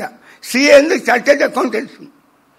ನೀವು ಪ್ರಾಮಾಣಿಕತೆಯಿಂದ ಅವನು ಕೆಲಸ ಮಾಡ್ಯಾನ ನೋಡುವುದಿಲ್ಲ. ಕಾಯ್ದೆ ಏನೇ ತರಲಿ ಅವನಿಗೆ ಅವ್ರನ್ನ ಗೆಲ್ಸಿ ಹೆಂಗೆ ತಪ್ಪಿಸ್ಕೋಬೇಕು ಆ ಉಪಾಯ ಹೇಳ್ಕೊಡ್ತೀನಿ. ಹೆಂಗೆ ಅಪ್ರಾಮಾಣಿಕತೆಯನ್ನು ಕಲಿಸುವುದೇ ಆ CAನ ಗುರಿಯಾಗಿದಂತೆ. ಹೆಂಗೆ ತಪ್ಪಿಸ್ಬೇಕು, ತೆರಿಗೆಯನ್ನು ಹೇಗೆ ತಪ್ಪಿಸಬೇಕು ಅದನ್ನ ಹೇಳವ್ರೆ ಮತ್ತು CA ಅವರು. ನೀವು ಅಪಾರ ಸಂಪಾದನೆ ಮಾಡಿ ಕಡಿಮೆ ತೋರಿಸಿ ಅತಿ ಕಡಿಮೆ ಹಣವನ್ನು ಗೌರ್ಮೆಂಟಕ್ಕೆ ಕೊಡುವಂತೆ ನಿಮ್ಮಿಂದ ಮಾಡುವವರು ಯಾರು ಅಂದ್ರೆ ಅವರೇ. ಯಾವ್ಯಾವ ಜೀವನದಾಗ ಒಳ್ಳೆ ಹಾದಿ ಅಂತಿದ್ದು ವಸ್ತು ಹಾದಿ ಹಿಡಿಸುವುದಲ್ಲ, ಬಿಡಿಸಿದವರು ಯಾರು ಅಂದ್ರೆ ಇವತ್ತಿನ ಸಮಾಜ. ಅದನ್ನ ಹಿಡಿಸ್ಬೇಕು ಅಂತ ಹೆಣಗಿದವರು ಯಾರು ಅಂದ್ರೆ ಹರಿದಾಸರು. ಹೀಗಾಗಿ ಪ್ರತಿಯೊಬ್ಬ ವ್ಯಕ್ತಿಯನ್ನು ತಿದ್ದುವ ಪ್ರಜ್ಞೆ ಬಂತು. ಕದವ ಮುಚ್ಚಿದ ಗಯಾಳಿ ಮೂಳಿ ಅಂತ ಅವ್ರ ಮಾತು ಒಂದೊಂದು ಅದ್ಭುತವಾದದ್ದು.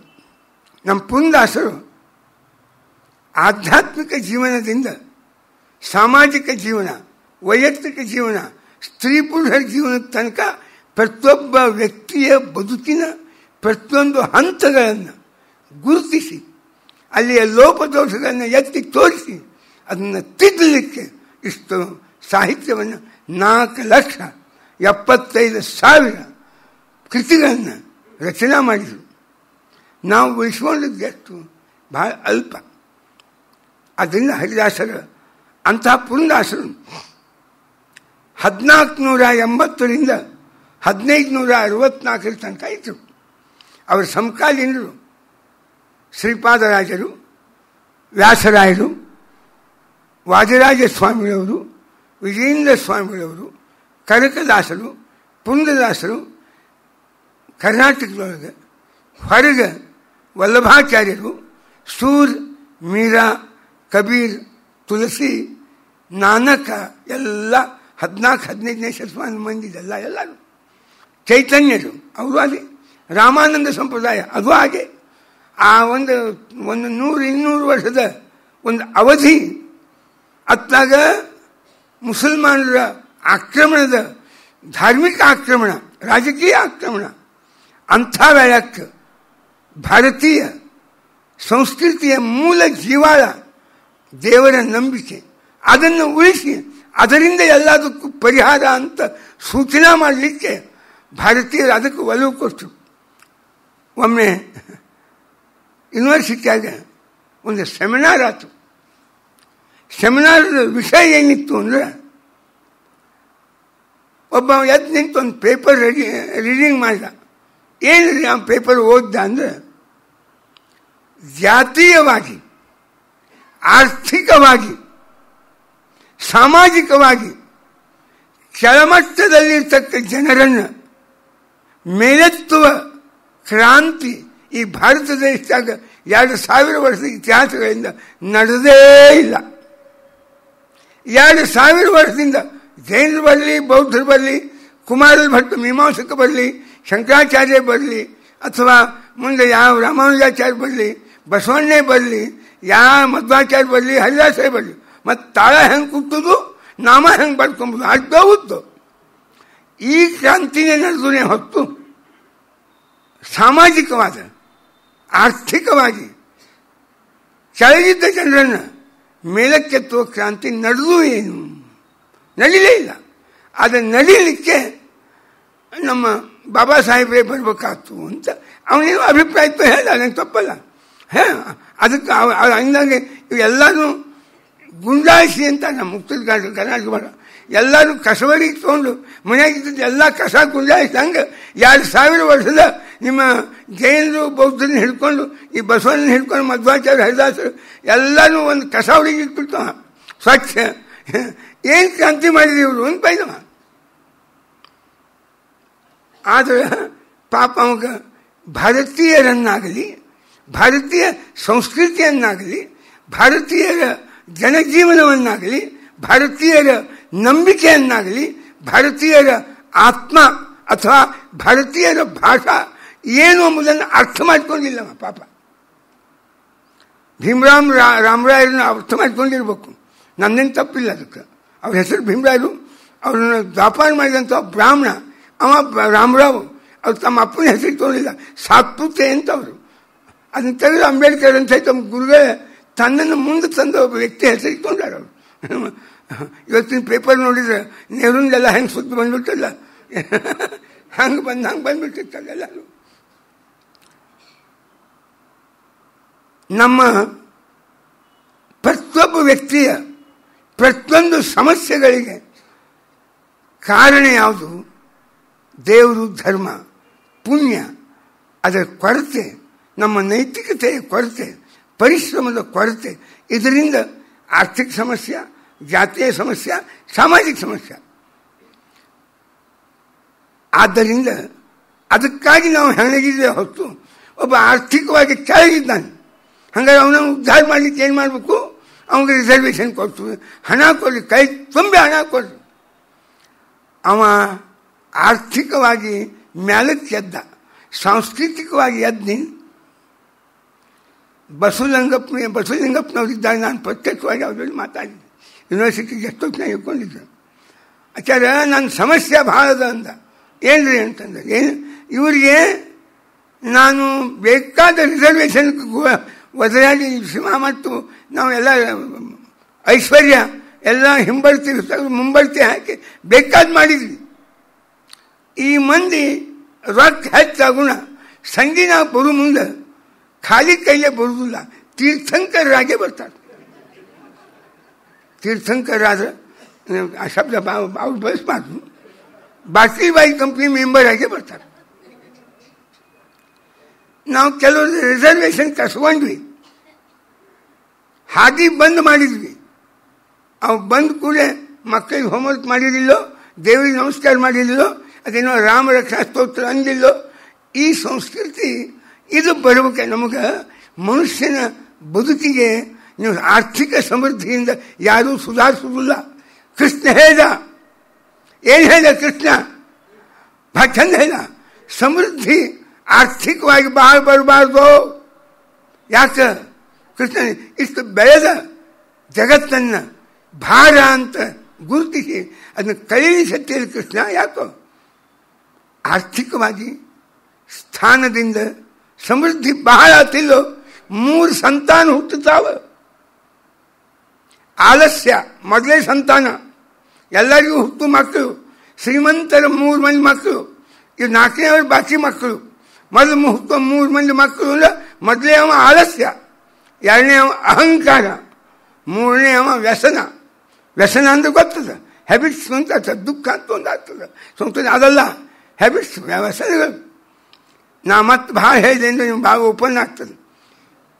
ಎಷ್ಟೆಷ್ಟು ಮಹಾ CM PM ಮಕ್ಕಳು ಸತ್ತಾವ್ ನೋಡ್ರಿ. ಎಲ್ಲ ಹಿಂಗೆ ಬಾಟ್ಲಿಬಾಯಿ ಕಂಪ್ನಿ ಮೆಂಬರ್ ಆಗಿ ಸತ್ತಾವ್. ನಿಮ್ಗೆಲ್ಲರಿಗೂ ಪರಿಚಯ ಅದ, ನಾ ಏನು ಹೇಳಿಕ್ಕೆ ಹೋಗುದಿಲ್ಲ. ನನಗೇನು ಯಾವ ಪೂರಕ ಇಲ್ಲ.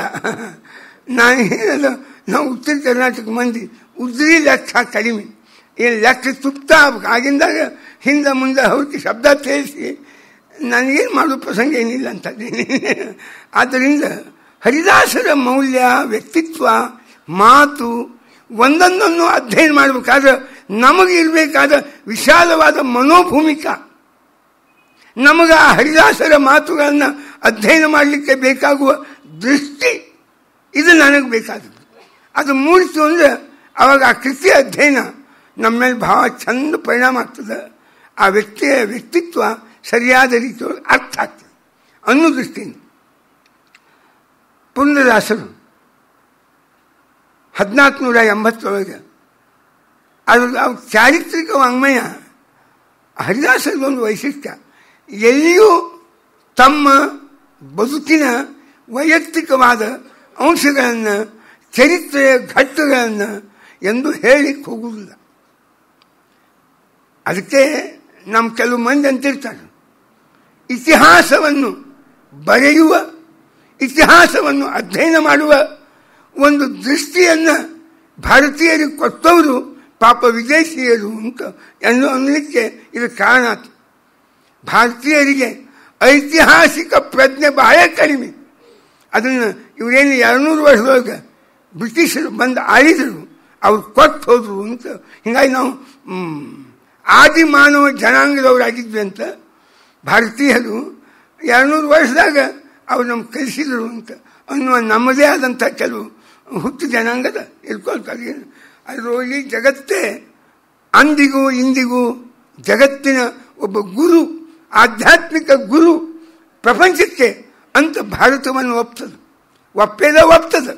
ಈಗ ಪ್ರಗತಿ ಒಳಗೆ ವೈಜ್ಞಾನಿಕವಾಗಲಿ, ಸಾಮಾಜಿಕವಾಗಲಿ, ಬೌದ್ಧಿಕವಾಗಿ, ಶೈಕ್ಷಣಿಕವಾಗಲಿ ಎಲ್ಲ ಕ್ಷೇತ್ರದೊಳಗೆ ಒಂದು ದೊಡ್ಡ ಗುರುಸ್ಥಾನವನ್ನು ಪಡೆದಂತಹ ಒಂದು ಉನ್ನತವಾದ ಹಿನ್ನೆಲೆ ಹೊಂದಿದ್ದು ಈ ಸಂಸ್ಕೃತಿ.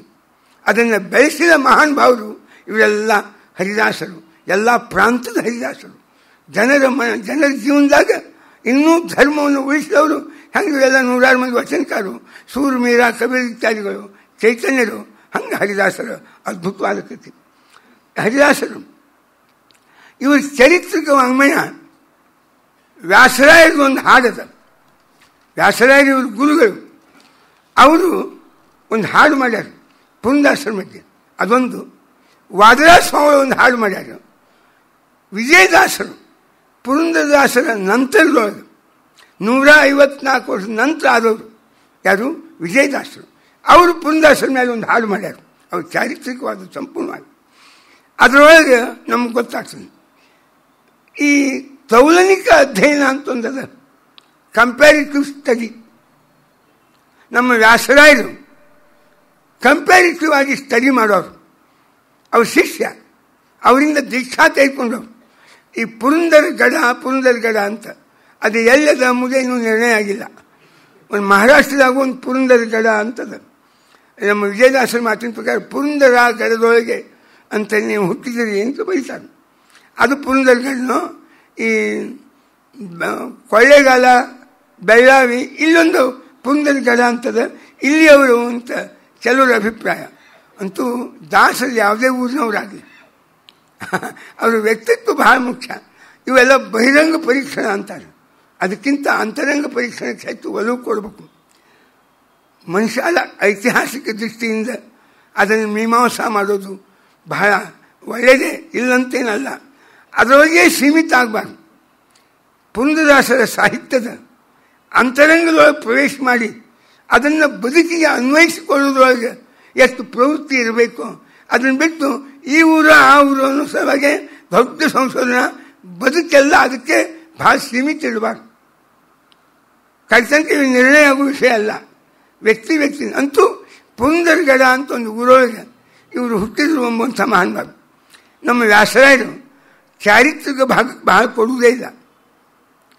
ನಾನು ಬಹಳ ಮಂದಿ ಹರಿದಾಸರಿಗೆ ಅಂಕಿತವನ್ನು ಕೊಟ್ಟೆ, ಆದರೆ ಈ ವ್ಯಕ್ತಿ ಅಂಥ ಸಾಮಾನ್ಯ ಹರಿದಾಸರಂತೆ ಈ ವ್ಯಕ್ತಿ ಅಲ್ಲ. ಪುರಂದರದಾಸರು ನಾನು ಒಬ್ಬ ಗುರು ತನ್ನ ಶಿಷ್ಯನ ಪರಿಪಕ್ವತೆಯನ್ನು, ಪರಿಪೂರ್ಣತೆಯನ್ನು ತಾನು ವರ್ಣ ಮಾಡ್ತಾನೆ. ದಾಸರೆಂದರೆ ಪುರಂದರ ದಾಸರಯ್ಯ. ದಾಸರು ಅಂದರೆ ಖರೆ ಪುರಂದರದಾಸ. ಅವ ಏರಿದ ಸ್ಥಾನ, ಅವ ಮಾಡಿದ ಕಾರ್ಯ, ಅವನ ಪರಿಪಕ್ವತೆ ಅದ್ಭುತವಾದದ್ದು. ವಾಸುದೇವ ಕೃಷ್ಣನ್ನ ಸೂಸಿ ಪೂಜಿಸುವ, ಶುದ್ಧವಾಗಿ ಆ ಕೃಷ್ಣನ ಪೂಜಿಸ್ತಾನೆ. ನಮ್ಮ ದಾಸರೆಂದರೆ ಪುಂಡದಾಸಯ್ಯ. ಉಳಿದ ದಾಸರು ಇದ್ದಾರೆ.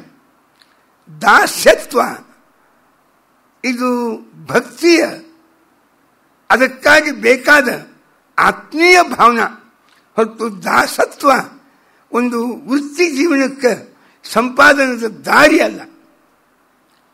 ಗ್ರಾಸಕ್ಕಿಲ್ಲದೆ ಹೋಗಿ, ಗ್ರಾಸ ಅಂದ್ರೆ ಮಧ್ಯಾಹ್ನಕ್ಕೆ ತುತ್ತ ಅನ್ನ, ತಿನ್ನಲಿಕ್ಕೆ ಉಣ್ಲಿಕ್ಕೆ ಇಲ್ಲ ಅಂಥೇಳಿ ಪರರ ಮನೆಗಳ ಪಕ್ಕು ಅಕ್ಕಪಕ್ಕದ ಮನೆಗೆ ಹೋಗಿ ದಾಸನೆಂದು ತುಳಸಿ ಮಾಲೆ ಧರಿಸಿ, ನಾವೊಬ್ಬ ದಾಸ ಅಂತ ತಲೆಗೊಂದು ಪೇಟ ಸುತ್ತಿ, ಕಾಲಾಗ ಗೆಜ್ಜಿ ಕಟ್ಟಿ, ಒಂದು ಜೋಳಿಗೆ ಹಾಕ್ಕೊಂಡು ದಾಸ ತುಳಸಿ ಮಾಲೆ ಧರಿಸಿ ಬ್ಯಾಸರಿಲ್ಲದೆ ಅವರ ಕಾಡಿ ಬೇಡಿ ಬಳಲುತ್ತ, ಮನೆ ಹೋಗಿ ಅವರ ಕಾಡಿ ಬೇಡಿ ಬಳಲುತ್ತ ಕಾಸು ಗಳಿಸುವ ಪುರುಷ ಹರಿದಾಸನೇ.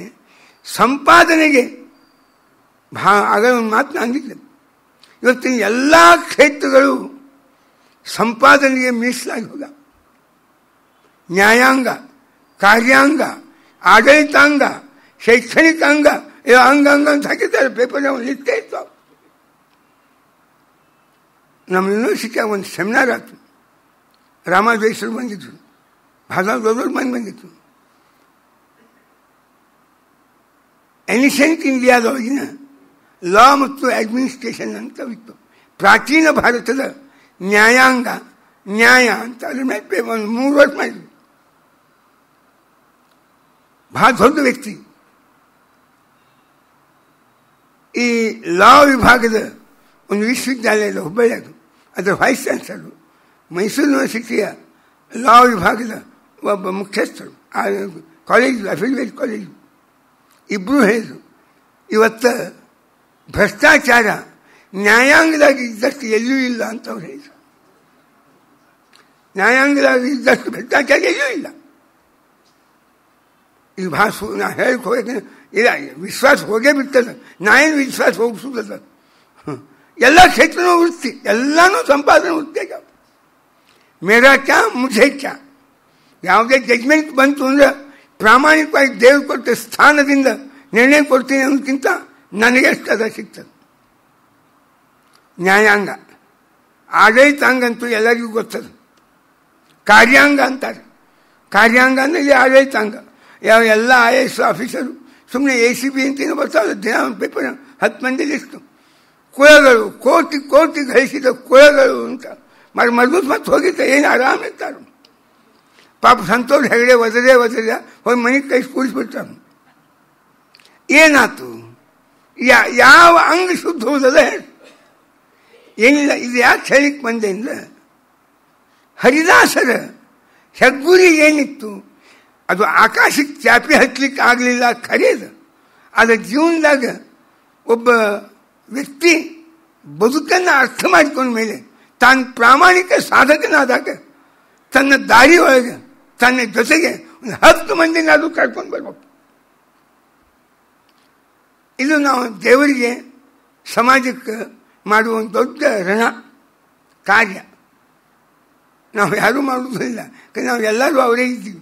ಸಮಾಜ ಭಾಳ ಪ್ರಾಮಾಣಿಕ ಆದ್ರೆ ಬದುಕು ಕಠಿಣ ಆಗ್ತದಂತ. ಅದು ಎಷ್ಟು ಅಪ್ರಾಮಾಣಿಕ ಎಲ್ಲ ಕ್ಷೇತ್ರ, ಅಂಗಡಿ, ಬಿಸ್ನೆಸ್ಸು, ಸೈನ್ಸು, ಇವತ್ತಿನ ವಿಜ್ಞಾನ ಒಬ್ಬ ದೊಡ್ಡ ವಿಮರ್ಶೆ ಮಾಡಿದ. ಅಗ್ರಿಕಲ್ಚರು ಇನ್ನೂ ಮತ್ತು ಎತ್ತುಗಳು ಅದನ್ನೇ ಬಳಸ್ತೀವಿ. ಪ್ರಗತಿ ಯಾಕೆ ಮಾಡಬಾರ್ದು?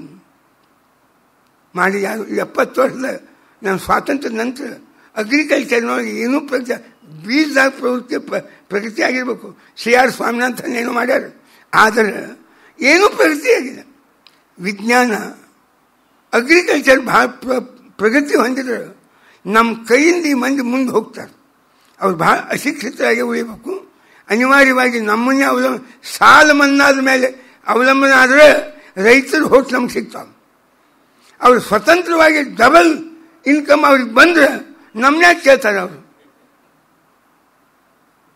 ಹಿಂಗೆ ಭಾಳ ಇದು ಅನಿಷ್ಟಾಗ ಯಾಕೆ ಈ ಭಾರತ ದೇಶದಾಗ ಇವ್ರ ಗುರಿ ಹಿಂಗೆ ಯಾಕೆ ಅನಿಸ್ತು? ಎಲ್ಲ ಬಸವಣ್ಣವರಾಗಲಿ, ವಚನಕಾರಾಗಲಿ, ಹರಿದಾಸ್ ಆಗಲಿ, ಏನಿಲ್ಲ, ವ್ಯಕ್ತಿಯನ್ನು ಪ್ರಾಮಾಣಿಕ ಮಾಡಬೇಕು, ತಿದ್ದಬೇಕು. ಇದು ಭಾಳ ದೊಡ್ಡ ಕೆಲಸ. ಇದು ಸಮಾಜವನ್ನು ನೈತಿಕ ತಳಹದಿಯ ಮೇಲೆ, ಶಾಸ್ತ್ರೀಯ ಆಧಾರದ ಮೇಲೆ ಪ್ರತಿಯೊಬ್ಬ ಸಮಾಜವನ್ನು ಕಟ್ಟಬೇಕು ಎಂಬ ದೃಷ್ಟಿಯೊಳಗೆ ಹೆಣಗಿದವರು. ಅದಕ್ಕೆ ದಂಭಕತನದಲ್ಲಿ ಹರಿಸ್ಮರಣೆಯ ಮಾಡಿ ಜನರ ಮುಂದೆ ಸಂಭ್ರಮದಿ ತಾನುಂಬ ಊಟ ಬಯಸಿ ಅಂಬುಜೋದ್ಭವ ಪಿತನ ಆಗಮವನ್ನರಿಯದೆ ತಂಬೂರಿ ಮೀಸಲವ ಹರಿದಾಸನೇ ಅಂತ ಬೈತಾರೆ ಯಾರು? ವ್ಯಾಸರಾಯರು. ಮಾಯಾ ಸಂಸಾರದಲ್ಲಿ ಮಮತೆ ಹೆಚ್ಚಾಗಿತ್ತು. ಸಂಸಾರದೊಳಗೆ ಉಪನ್ಯಾಸಕ್ಕಷ್ಟೇ ಮಾಯಾ ಮಾಯಾ ಮಾಯಾ, ಎಲ್ಲ ಜಗತ್ತು ಮಾಯಾ ಅಂತ. ಅದರ ಮಮತೆ ಸಂಸಾರದೊಳಗೆ ಇಷ್ಟು ಪ್ರೀತಿ, ಇಷ್ಟು ಮಮತಾ ಭಾರಿ ಇರ್ತದೆ. ಗಾಯನವ ಮಾಡಲವ ಹರಿದಾಸನೇ ಪಾಠಕನ ತೆರನಂತೆ ಪದಗಳನ್ನು ತಾ ಬೊಗಳಿ ಕೂಟ ಜನರ ಮನ ಸಂತೋಷಪಡಿಸಿ, ಕೂಟ ರಾಜಸ ಜನರನ್ನು ಸಂತೋಷಪಡಿಸಿ ಗೂಟ ನಾಮಗಳಿತ್ತು ಕೊಟ್ಟರಿಯ ತಾನೆನ್ನುತ್ತ ತೂತಕವ ಮಾಡಲವ ಹರಿದಾಸನೇನು. ವ್ಯಾಸರಾಯರು ಪುರಂದಾಸನ್ನು ಹೊಗಳ್ತಾ ದಾಸರೆಂದರೆ ಪುರಂದರ ದಾಸರಯ್ಯ. ಈ ಪುರಂದರ ಗಡದೊಳಗೆ ಹುಟ್ಟಿ ಬೆಳೆದ ಈ ಶೀನಪ್ಪ ನಾಯಕ ಭಾರಿ ಶ್ರೀಮಂತ, ಹೆಂಡತಿ ಸರಸ್ವತಿ. ಈ ಮಹಾನುಭಾವ ಜಿಪುಣ ಅಂದರೆ ಜಿಪುಣ. ಶ್ರೀಮಂತಿಕೆ ಭಾಳ ಬಂದಾಗ ಜಿಪುಣತಾ ಹೆಚ್ಚಿರ್ತಾರೆ. ಔದಾರ್ಯ ಬೇಕು ಅಂದ್ರೆ ಮಿಡಲ್ ಕ್ಲಾಸ್ ಮಂದಿ ಒಳಗೆ ಹೆಚ್ಚಿರ್ತಾರೆ. ಅವು HIG ಅಂತ ಅದು ಅಂದ್ರೆ ಅವ್ರಿಗೆ ಬದ್ಧ ಮುಖ್ಯ. ಅವು MIG LIG ಅಂತ ಇರ್ತಾವೆ ನೋಡ್ರಿ, ಲೋವರ್ ಇನ್ಕಮ್ ಗ್ರೂಪು, ಅವೇ ಔದಾರ್ಯ. ನಾ ಹೇಳೋದಲ್ಲ, ವಾದಾಸ್ವಾಮಿ ವರ್ಣ ಮಾಡ್ತಾರೆ. ಸಮುದ್ರ ನೋಡಿದ್ರು ಒಂದು ಮಾತಂತಾರೆ, ಹಳ್ಳ, ನದಿಗಳು, ಬಾವಿಗಳು, ಕಲ್ಯಾಣಿಗಳು ಪಾಪ ಯಾರಾದರೂ ಬೇಸಿಗೆಯಲ್ಲಿ ನೀರಳಿಸಿ ಬಂದರೆ ಒಂದು ವರ್ಷ ನೀರು ಕೊಡ್ತಾವೆ. ಆದರೆ ಈ ಜಗತ್ತಿನ ನೀರು ಬಂದು ಬಂದು ಬಂದು ಎಲ್ಲ ನದಿಗಳಿಂದ ಸಮುದ್ರವನ್ನು ಸೇರ್ತದೆ. ಇಷ್ಟು ಇನ್ಕಮ್ ಅದ, ಒಂದು ಭಾರಿ ಇನ್ಕಮ್. ಇಷ್ಟಿದ್ರೆ ಒಬ್ಬರಿಗೆ ಒಂದು ವರ್ಷ ನೀರು ಕೊಡಲ್ಲ. ಎಲ್ಲ ನದಿ ಮಳೆಗಾಲದಾಗ ತಂದು ತಂದು ತಂದು ತಂದು ಧನಸ್ಯ ಲಾಭ ಅಧಿಕೋ ಹಿ ಲೋಭ. ಎಷ್ಟು ಹಣ ಬರ್ತದ ಲೋಭ ಬೆಳೀತದ, ಔದಾರ್ಯ ಎಂದು ಬೆಳೆಯುವುದಿಲ್ಲ. ನಿಮ್ಮ ಇಡೀ ಸಮಾಜದೊಳಗೆ ಔದಾರ್ಯ ಬೇಕು ಅಂದ್ರೆ ಅದು MIG LIGನೇ ಇರಬೇಕು. ಅವು HIG ಅದೂ ಹೈಯರ್ ಇನ್ಕಮ್ ಗ್ರೂಪ್ಗೆ ಬದ್ಧ ಮುಖ್ಯ. ಪುಂದಾಸರಿ ನಾಳೆಲ್ಲ ಅದನ್ನೇ ಹೇಳ್ತೀನಿ.